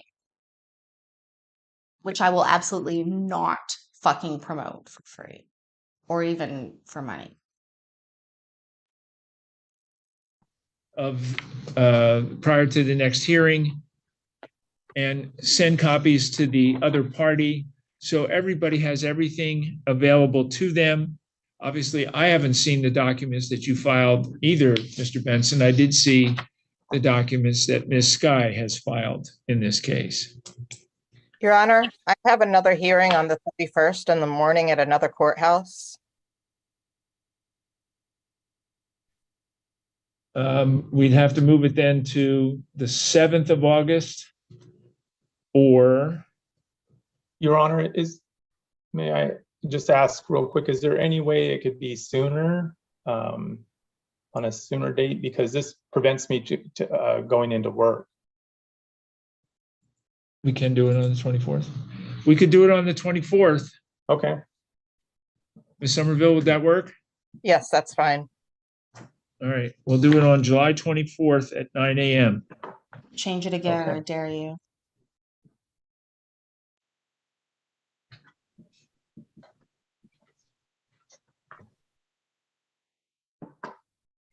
That's exactly 1 week from now.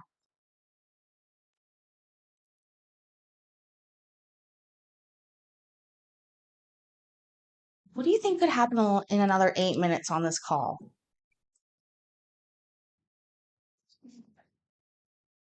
Like, part of me wants to move on to something else, but part of me is like, are we just going to wait for him to write the entire order?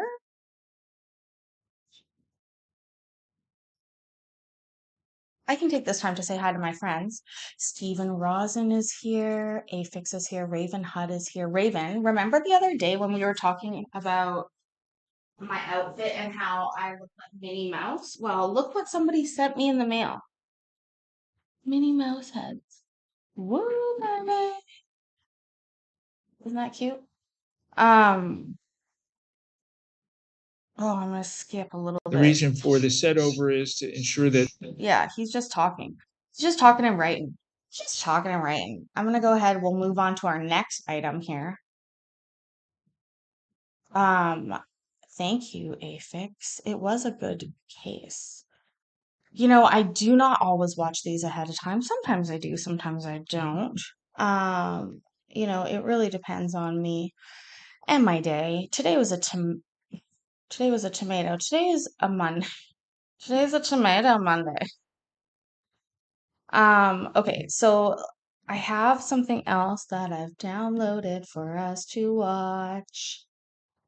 Give me a second while I bring it up. Oh, I wrote a list. Oh my gosh. You're so smart some days. You're so smart. Yes. Okay. Great. Okay.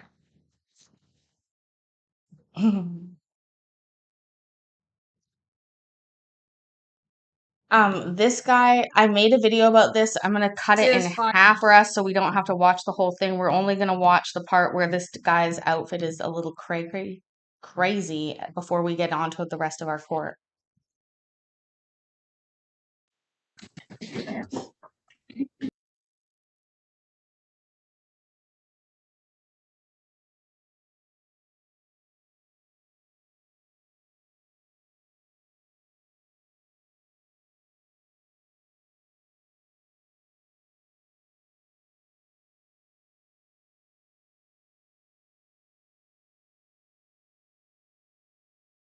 Thank you, Your Honor. This is file 23, sir. Danger. Hold on. Yes, It sir. was being weird there for a second. I promise. Right here. All right, Keith, actually it's Granville, I can't even read the handwriting. Grantville Keith Mail Baker. Yes, Your Honor. Is that your name, sir? Yes. All right, thank you. And your appearance, please, Mr. Weiss. Thank you, Your Honor. Mitchell Wise with the Public Defender's Office, practicing pursuant to MCR 8.120 on behalf of Mr. Grantville Mail or Mr. Mail Baker, for this arraignment only. All right, thank you. All right, sir, this is file 22-01518. FY, this is a motion affidavit and bench warrant, sir, on an operating while intoxicated charge from an offense date of May 29th of 2021. Sir, the bench warrant issued because you failed to appear for a probation violation arraignment with Judge Ward on June 26th of 2023. Do you recall why you weren't in court that day, sir? Does anybody want to guess why he wasn't in court that day? We'll take a moment while you can write in the chat. And if you're watching this later, go ahead and write in the comments what you think caused this gentleman, a scholar and a gentleman here, who's wearing a smiley face tank top, to prevent him from going to court. I love seeing everybody writing their comments in the chat. Love it, love it, love it. He was out mountebanking. I think you mean mountain biking, Courtney, but I'm going to go with mountebanking. Officially, he was mountebanking. I had moved to a Okay, so anybody that said new house, I don't think we saw that. I did see new jail, new job, hospital, but he's moved. Okay, but don't worry, folks, it gets better. It gets better. different address or moved out of my house. And then I got the paper the day before, and then I went to work that night because I worked third shift, and I laid down when I got home and like fell asleep, didn't wake up, and just slept through it. Okay, so I'm going to arraign you on the allegations, sir. Excuse me. It is alleged that you have violated the terms of your probation and has committed the following technical probation violation. Violation number 11, failed to complete intensive outpatient treatment as directed. The maximum penalty on that depends on how many technical probation violations you've had. I do not have that information, but my understanding is it's anywhere from 3 to 15 days. Do you understand the allegation, sir, and the maximum penalty? Yes, Your Honor. Okay, all right. And you have rights. Were you able to read that advice of rights that was provided you today? Yes, Your Honor. Okay. Then is he applying for an attorney today, Mr. Lies? Yes, Your Honor. Okay. And how is he pleading? Not guilty. Okay, court will enter a not guilty plea for you. And we have a probation violation hearing set. That is Monday, July 31st at 1:30 p.m. with Judge Cynthia Ward, and that is in person only. So you should have that notice. You've got that? Yes, Your Honor. Okay, so hang on to that. Hang on to that, sir. What do you think? He's going to make his court date or not? We have some more court, don't worry. What do I have here? Oh, I've got it ready, almost ready to go. Hold on. Give me 2 seconds because I grabbed it up. Sometimes I prepare very far in advance and sometimes I don't. So here we go. Just give me 1 second.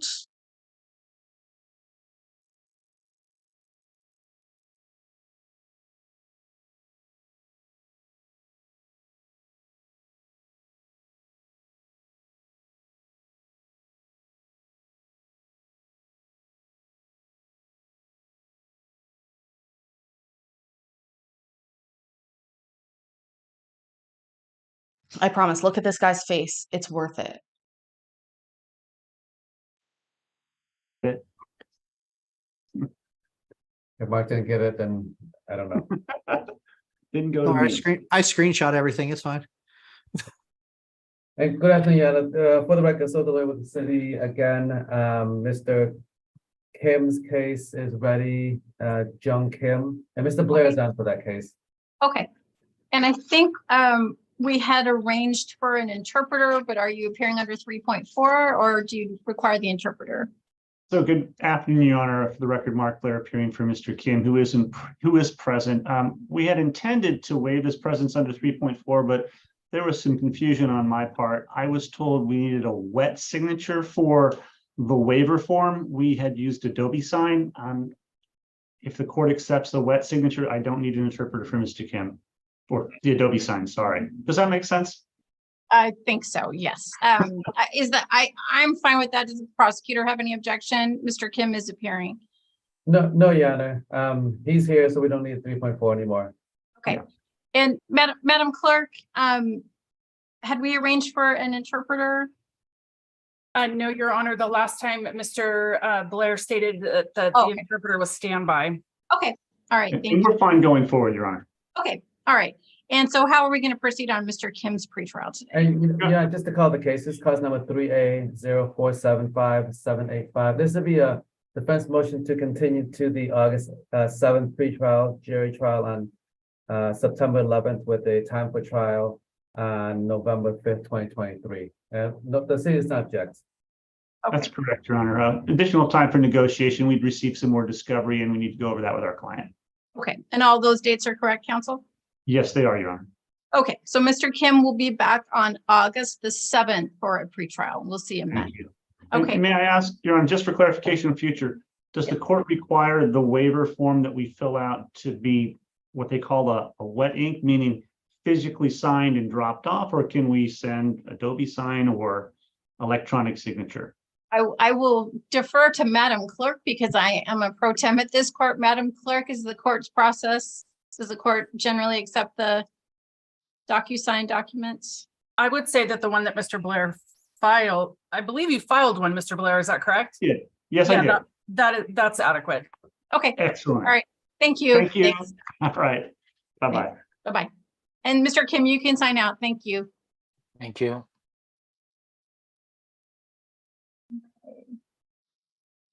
And then do we have any other matters we can call?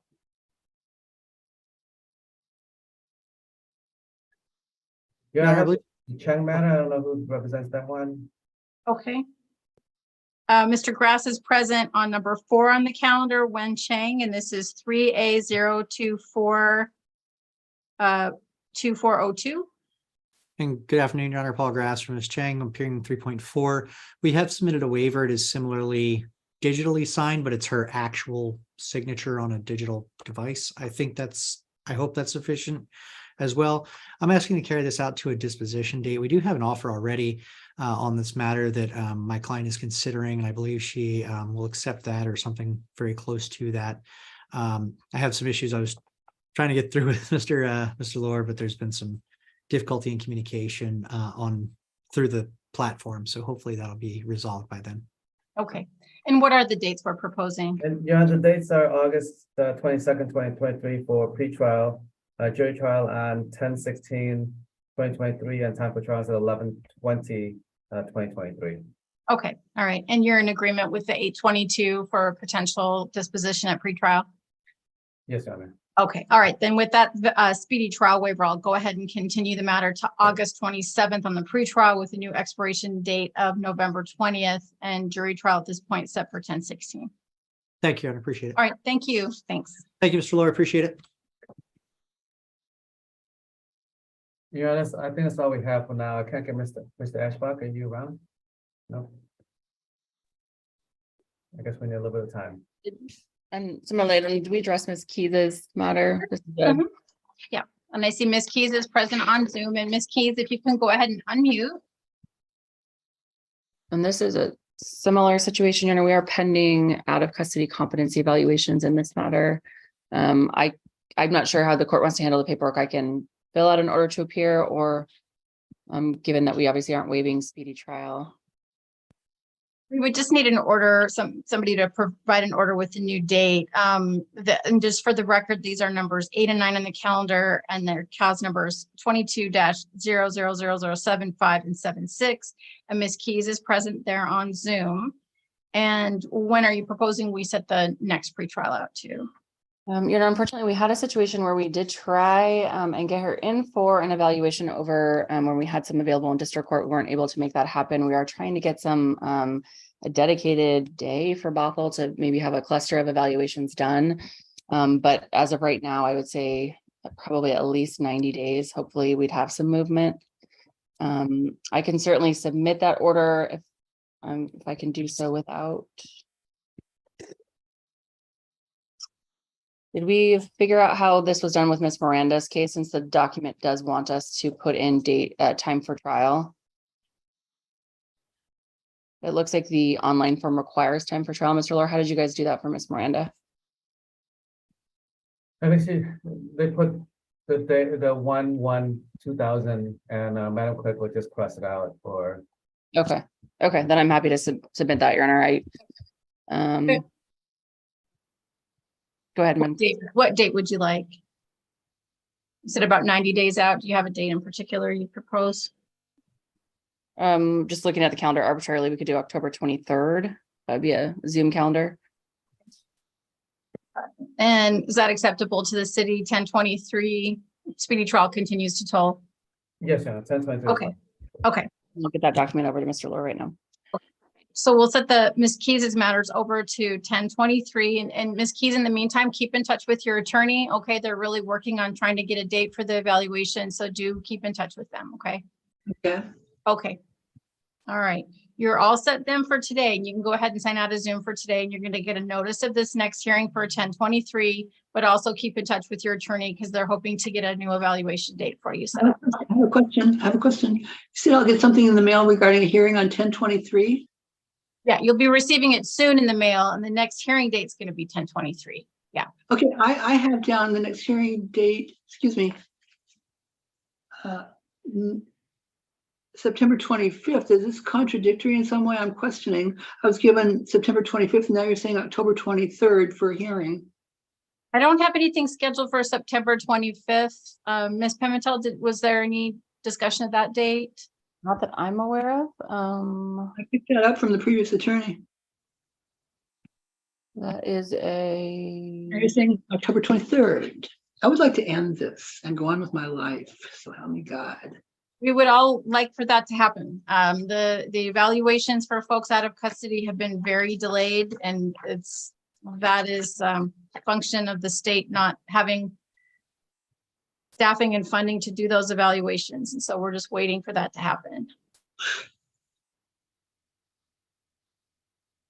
I would prefer the October date, Your Honor, just because I don't know that we're going to get, just to have to alleviate, stop having to keep coming back more often. So Ms. Keys, we're going to set it to October 23rd. You can disregard the September date, and we'll send you a notice of this October 23rd date. October 23rd? 1:30. So, well, excuse me, will I get something in the mail that says a time or something to that effect? Yes, it's going to be at 1:30, but you'll also get notice in the mail. You know, I have given a lot of information to the attorney's office. Right, but what's holding it up is that there has to be an evaluator available from the state to do the evaluation. And so there are people all across the state in your shoes waiting for these evaluations. And so it's not a great situation, but sometimes they've had to wait up to a year. So we're hoping that this evaluation gets done soon. And I've submitted that to the city. Okay, thank you. All right. Yeah, we're also ready on the Jigme case. Okay. So Ms. Keys, you can go ahead and sign out. All right, and the next matter is number 7 on the calendar, Nagawang Jigme. This is 3A0204614. Trying to get them out of the breakout room. Mr. Jigme, if you can unmute your microphone and turn on your video. Oh, there he is. Okay, can you hear us okay? We have resubmitted a pretrial order in this motion. I would note, and I was requesting, it looks like when Mr. Jigme was arraigned on count 2, the court did not find probable cause. I just wanted to clarify, since I did mark that discovery was completed. I have not received any additional reports. I just wanted to clarify that that was correct. Is that the city's understanding as well? I'm just looking at the docket.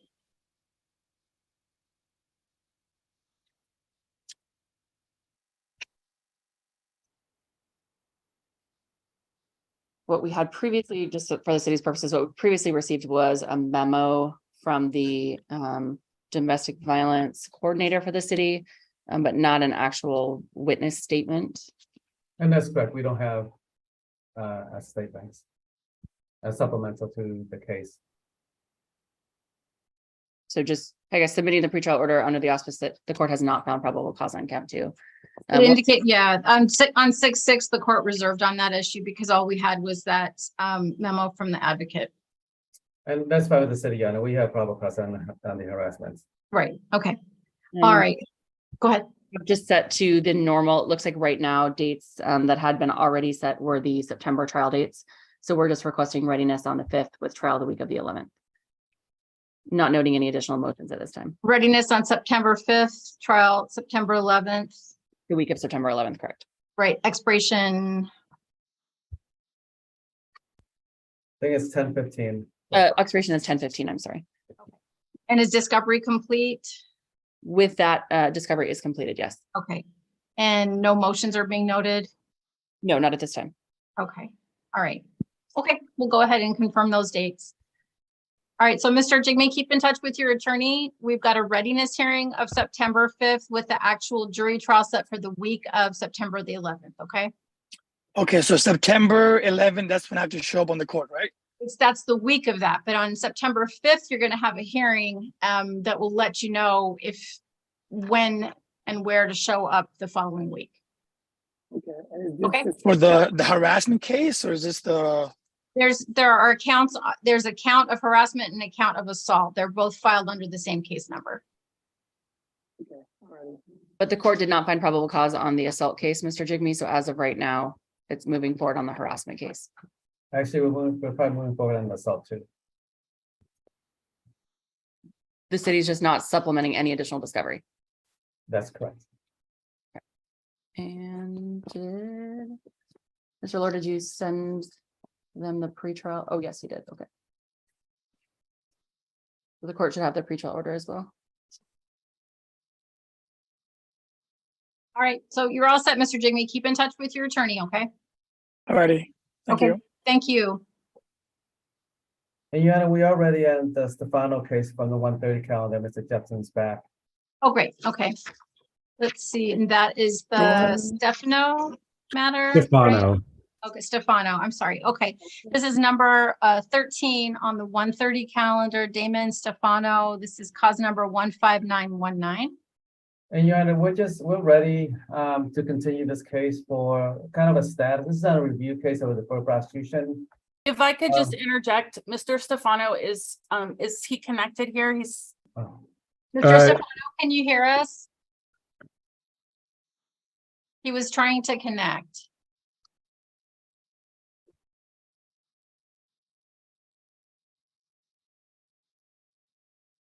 I can tell he's been waiting. He texted me if it was our turn yet, so I know he's. Can you text him to see if he can hear us? Yeah, let me. I can hear you. Okay, okay. So and the person that you're hearing that's speaking right now, I'm the pro tem judge that's hearing your case today, okay? And so Mr. Stefano is indicating he can hear. This is a deferred prosecution review and the parties are agreeing to set this matter over, is that correct? That's correct. The parties agreeing to set this over to it looks like August 21st, 2023 date.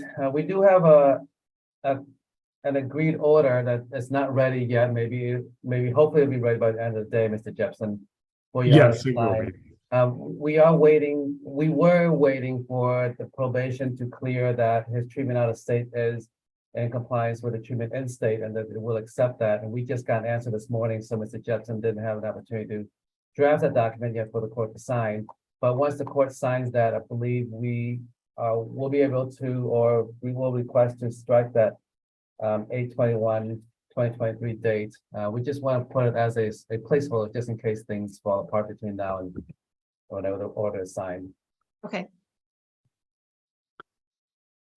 And that is all correct. It is the intention to submit an agreed order finding his out-of-state treatment compliant with the deferred prosecution. I will get that to Mr. Lohr as soon as possible. And in the meantime, set this over to the 21st with the intention that that would strike. okay, all right. So I'll go ahead then and set this matter to the 21st. And do you know, is the proposed order coming through today or another day? I'm going to try to get it today. As soon as I get done with this hearing, I can work on it. Okay, I just wanted to know if I would be looking for it, if it would go to Judge Rosano, because I'm a pro tem for her today. So, but we'll keep our eyes open for it. Okay. Okay, thank you. Thank you. Your Honor. All right, thank you. Say your pro tem one more time, Judge.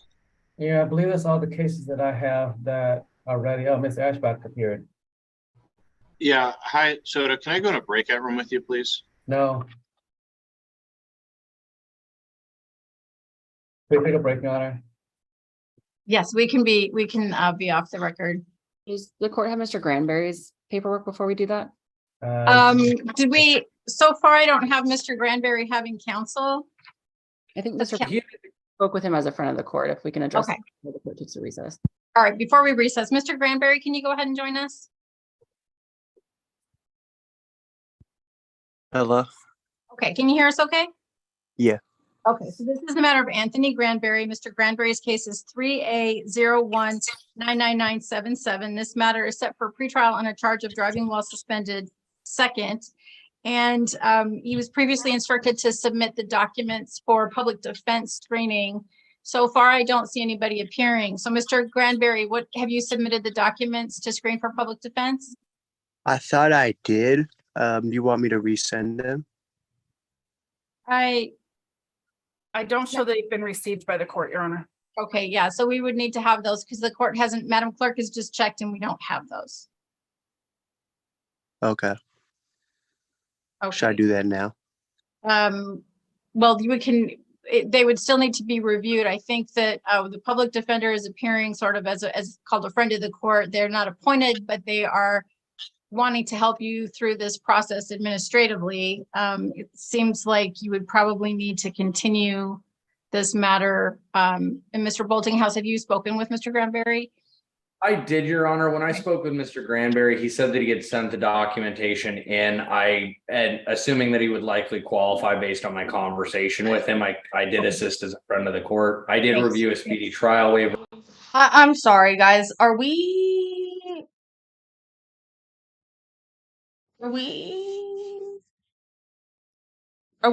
gonna just pretend like Cody Butler here is not either in a bathroom or working out? Like, what is Cody doing here? We're gonna have to watch. I need you guys to watch right now. I think that the public defender is appearing sort of as called a friend of the court. They're not appointed, but they are wanting to help you through this process administratively. It seems like you would probably need to continue this matter. And Mr. Boltinghouse, have you spoken with Mr. Granberry? I did, Your Honor. When I spoke with Mr. Granberry, he said that he had sent the documentation in.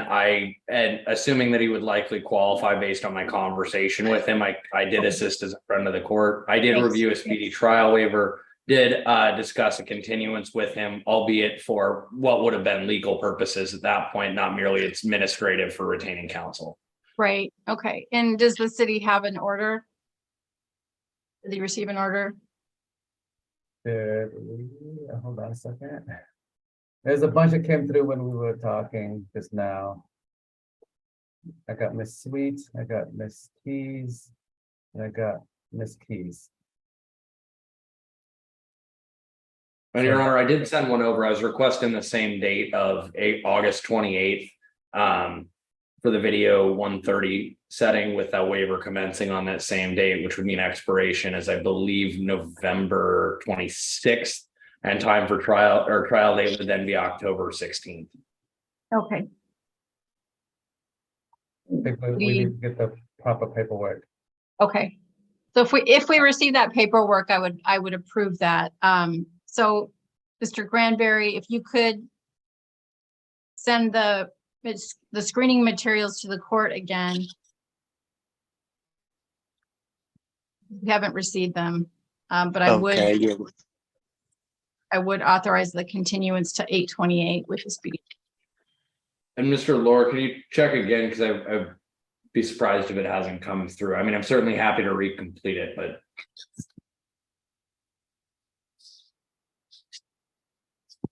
Double check everything.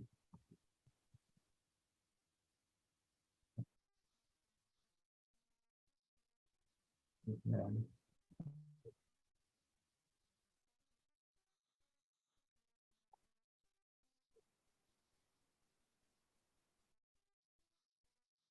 Judge is like, what are we waiting for? Is this guy playing got it. DDR?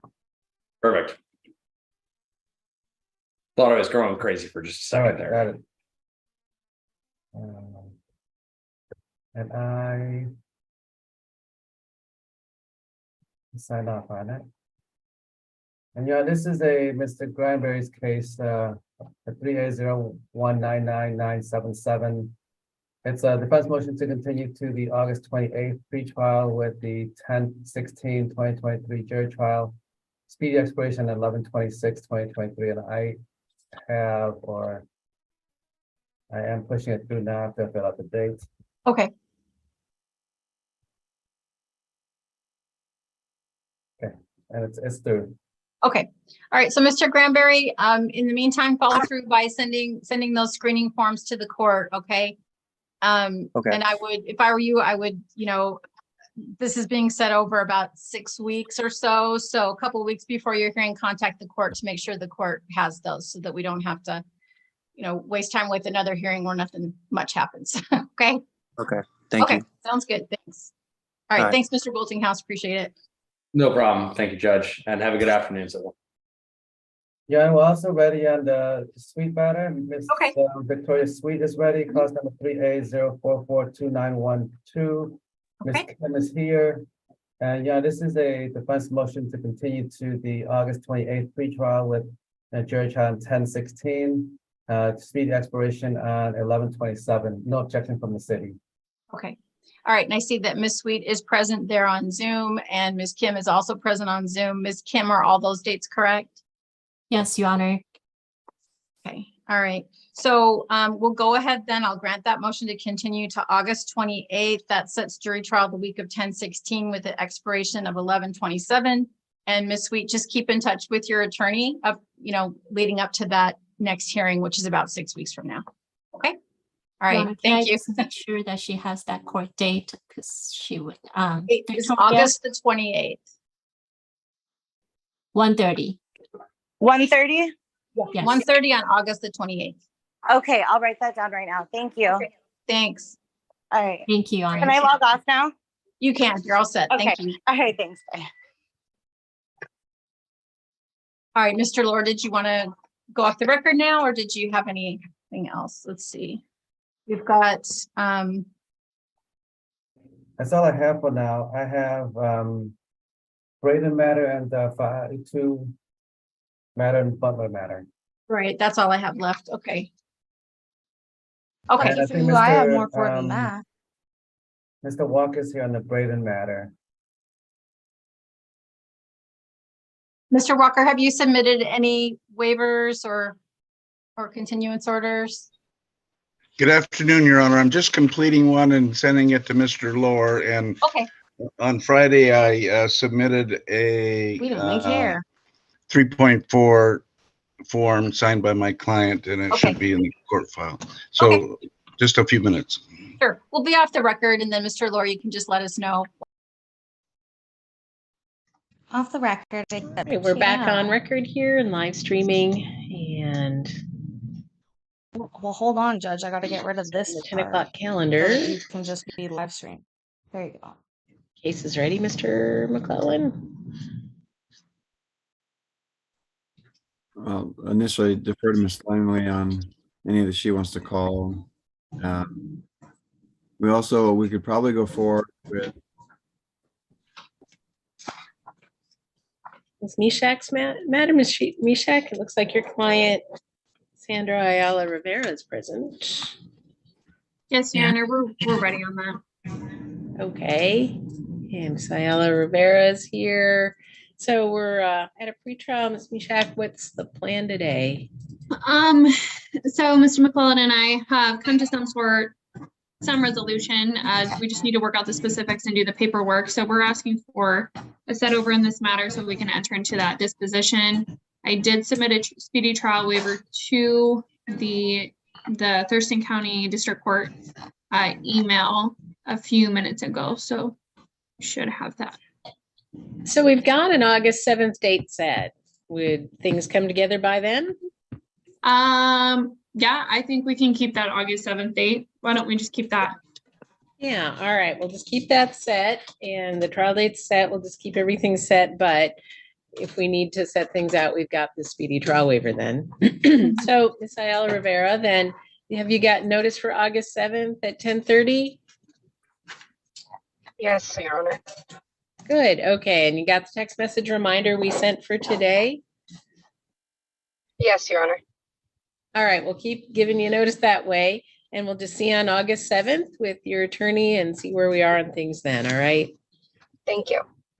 You're welcome. Have a good day. Ms. Mishak, have a good day yourself. Same to you. Thank you, Your Honor. Back to you, Ms. Langley. I don't know if anyone of mine is here. Is anyone in the courtroom? Yeah, someone just walked in. Sir, your name? Mr. Campos is here. I wonder who, let's see. All right. Oh, I don't think you're appointed, No, I don't Mr. think that's Campos. my case. No, doesn't ring a We can bell. talk. Mr. Campos, why don't you come on up here and have a seat? And looks like, let's see. Remember right, I was looking at things, looks like that we've got proof that you now completed treatment. I have it right here. And you got it there. I think we got it too. Just want to make sure. Yep. Mr. McClellan, the right step sent us a confirmation of treatment compliance. And all requirements met. This was signed off July 10th. After that April UA, where I think they took a couple of extra steps there to deal with it. Yeah, that's what I trusted, is that it was addressed through treatment. Obviously, we had the note from the positive UA, but treatment provider, of course, aware of that, and I had them completed that. I apologize, sir.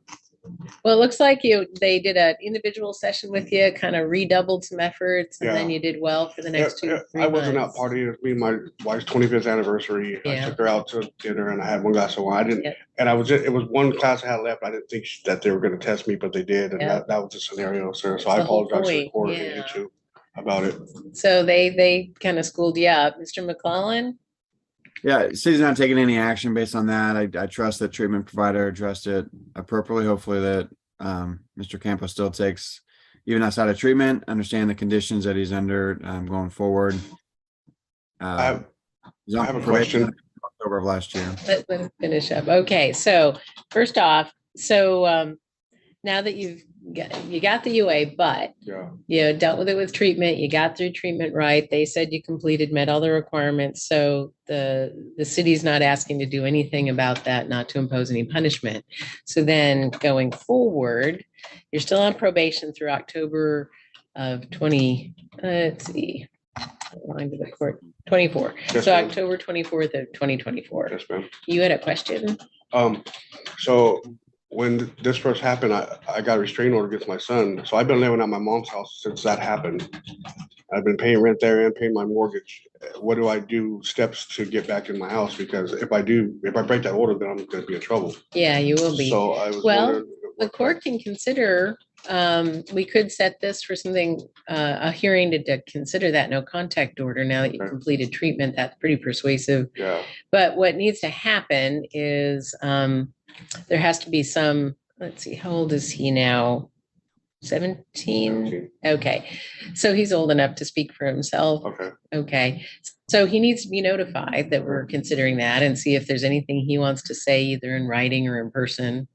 And then, so we could set a hearing for He's that been asking his purpose. mom for about 6 months now when I'm coming home, so. Okay, well, yeah, so let's do that. We'll set it for a hearing to consider that no contact order, whether there should be changes or whether it should be gone. Okay. And the next judge will make that decision, but we got to give everybody notice of that. And could we set that date today? Let's find out if we can. And then otherwise, through October 24th of 24, Yeah. you just stay clean and sober and law abiding. So no alcohol, no alcohol, no Not alcohol, slipping up no more. marijuana, no non-prescribed drugs, no bars or taverns. You can go to a restaurant, Yeah, but certainly not a bar or tavern. I understand. And, you know, don't violate the law in any way. I Don't possess a firearm. You've lost that right. So we'll set a court date. We can do that. Okay. August 14th. Okay, we're looking at August 14th at 10 in the morning. That would be a Monday. Okay.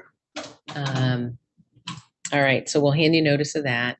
And then we've been sending a text message reminders. Those I've been been getting them. working. Good. So we'll do that. And then we've been sending notice to a Lacey address, 5808 20th Avenue Southeast. Like I said, I've been staying with my mom, so Got a my wife will give me better- my, Got a better mailing address or? It's 1858 Slow down. We need to get that down. Go ahead. 1858 Ivan Street, Rochester, Washington. Damn it, don't. Zip code. I think it's 98579. I think we can find it. 8579. All right, so we've updated the mailing address. We'll hand you notice today, mail you notice, send you a text message reminder, and then you'll be back. Now, if you don't appear there, no one's going to issue a warrant or anything. This is just to benefit you. But we would need Kind to, of important, so I'll be here. I think you will. And then prosecutor will contact your son, and we'll see if there's anything to know. Yeah. We'll take it up in that. Raven, I'm dying laughing. Sure. All right. Anything else, Mr. McCollum? I know, Your Honor. Thank you. Okay, why you, don't you come on up here, and that's your notice for the hearing, and congratulations on getting through that. You're welcome. You too. Have a good day. And let's see.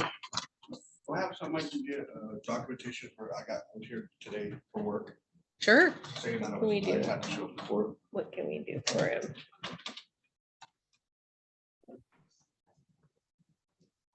Sure, then I can sign it with a dime. No, this is not a problem. I'm glad to do it. So, then we can, while you're doing that, I'm going to figure out who's here. And sir, in the back row there, your name? Kenyon, K-I-N-Y-O-N. Mr. Kenyon is in the courtroom. There's Mr. Kenyon, Mr. Harbison. So we've got Mr. Holder. We've got Mr. Rideout. It's only been 2 hours and 18 minutes. Insert funny name.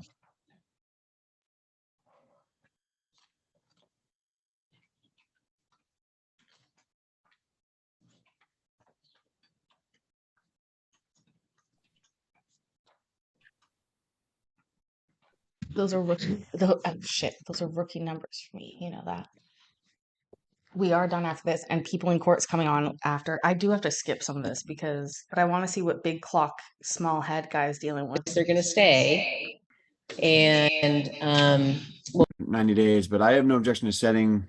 Short is what happens. I think there's a process where he'd review or. We have for something short, like 100. All right, fine. We have to go back. You're on camera. You know, 100, at least 100 cases get set every trial day. A lot of things resolve, obviously, because only one can go. So what I'm going to do is, but what we're doing is you get that speedy trial waiver in this afternoon. And how would you like that to get into you? If not this morning, but how would you like that to get to you? So my clerk is going to email you, email or chat?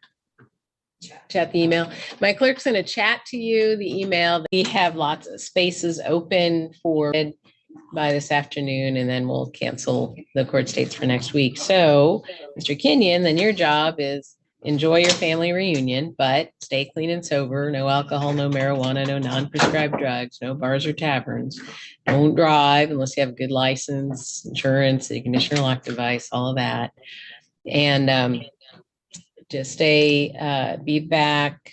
We're gonna mail you notice to, let's see, we've still got the Olympia address, 9213 Big Bear Court Southeast. Yes, ma'am. Okay, did the text message reminder get to you? Yes, ma'am. Okay, so we'll send you a text message reminder as well. Mr. Harbison, is there anything else for your client? Not at this time, Your Honor. Okay, so that's it for you. Thanks, have a good day. Appreciate it. Sure. Mr. Harbison, any other clients? No, that's my only one. Thank you. Have a good day. Okay, have a good day. You too. And let's see. And if we could do number 7 on the 11 o'clock, I think Mr. Crone just jumped in. I know he's juggling or toggling back and forth from another court, but we have a pretty quick matter with Miss McMurdy, Maureen McMurdy on the. Okay. And Mr. Crone, so you're here for pretrial, your client, you're waiving his appearance or her appearance? Correct, Your Honor. Attorney Jay Crone here for the record on behalf of Ms. McMurdy with her express authorization of 3.4. We have reached an agreement in this case and are asking the court to set this for a dispo hearing. Okay, we will do that. So, and the address still the same for your client, no change in all that? Okay, so we need to get this set. So we're looking at 90 days from May 18. So we'll set a change of plea, confirmation, and jury date just in case. Okay. And we'll mail that out, but we'll get a change of plea set and waive your client's appearance. Great. Thanks so much, Your Honor. Thanks. Do you Thanks, have a counsel. question? Oh, could we give him a date? We can give you a date for the change of plea today if that would work. Oh, that'd be great. Yeah. What do you have? Okay, okay, we're looking at August 7th at 11 a.m. That is a Monday at 11 a.m. That'd be perfect. Thank you. All right, and we'll send that out as well. That's Thank you. it. Take Thanks, care. Mr. Crowe. You too. And let's see, Ms. Langley, do you have any other clients that you'd like to bring forward or talk about?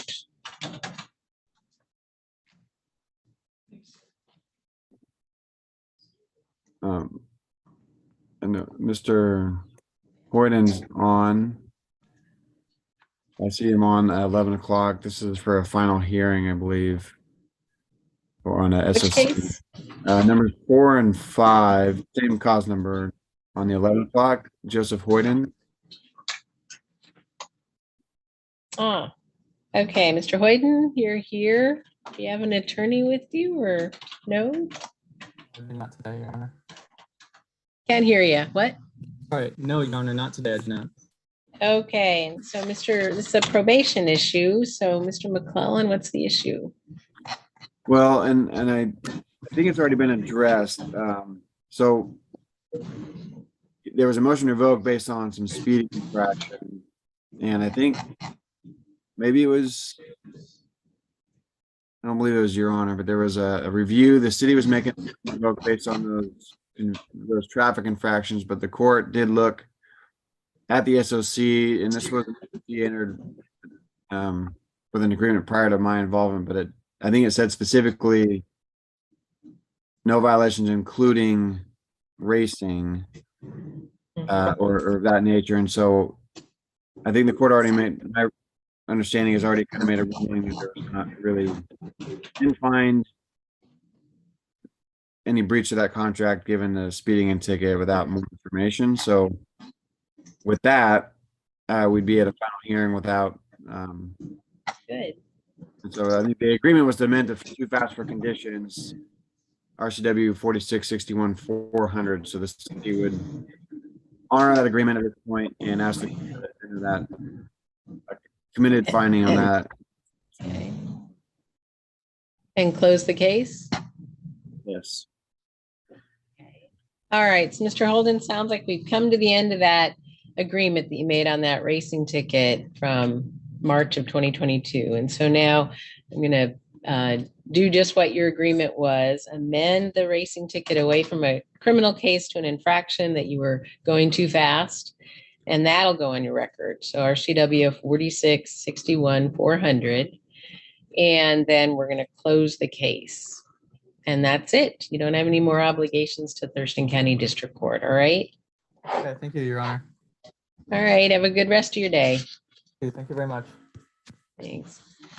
And so, Ms. Langley, is there anything else before we let you go? I don't want you hanging out if you don't have to.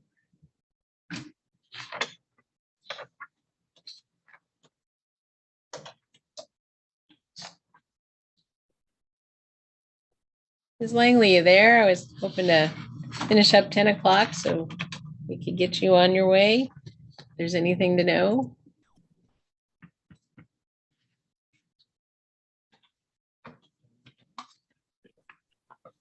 And then, let's see, 10:30. You know, if I just also on the 11 o'clock, just to clean up the calendar, number Okay. Daniel Shepard. There wasn't Mr. Sarkeesian's on Zoom, but probably just an abundance of caution. But there was an agreed motion to continue with the speedy trial waiver entered and signed by the court last week. Oh, So okay. it's already reset, but just want to confirm that, I guess, just make sure Yeah, that was your CIC July 14th waiver speedy and agreed motion to continue pretrial filed. So I'm sorry, Shepherd. And it should have just been taken off. So we cancel the July 26 and 27. I think the calendar is already trial completed, dates. so then, yes. Let's be sure. So on Shepherd, cancel the trial dates for next week. Got a speedy trial waiver and just reset confirmation and jury dates and send out notice. Thank you, counsel. Thank you, Your Honor. Okay, sure. See you later. And then we got a pro tem coming in. But is there anything else to take care of at 11 o'clock? So, and he's here right now? Yeah. Okay, why don't we just, I'll have the pro tem take up Ms. Vanderwall's matter and we'll come back and finish everything else. So hang on where everybody is. We'll have the pro tem in here soon.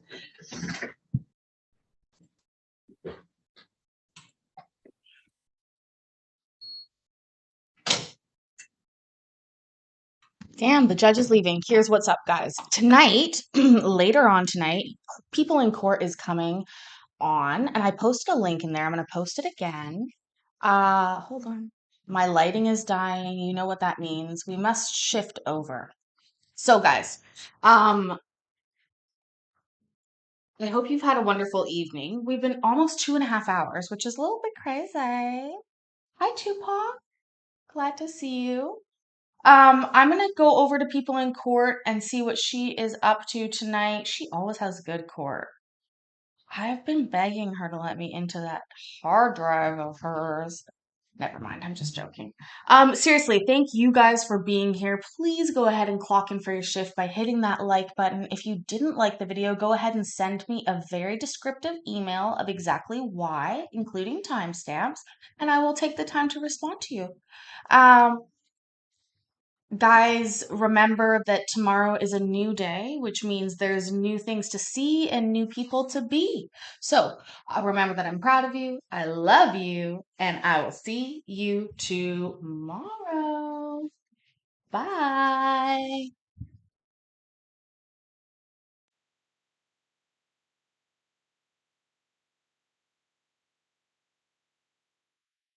Definitely don't forget to send stuff to my P.O. box. Those people are already like, Kitchen who? I'm like, shut up, I'm Kitchen Court Cases. Bye.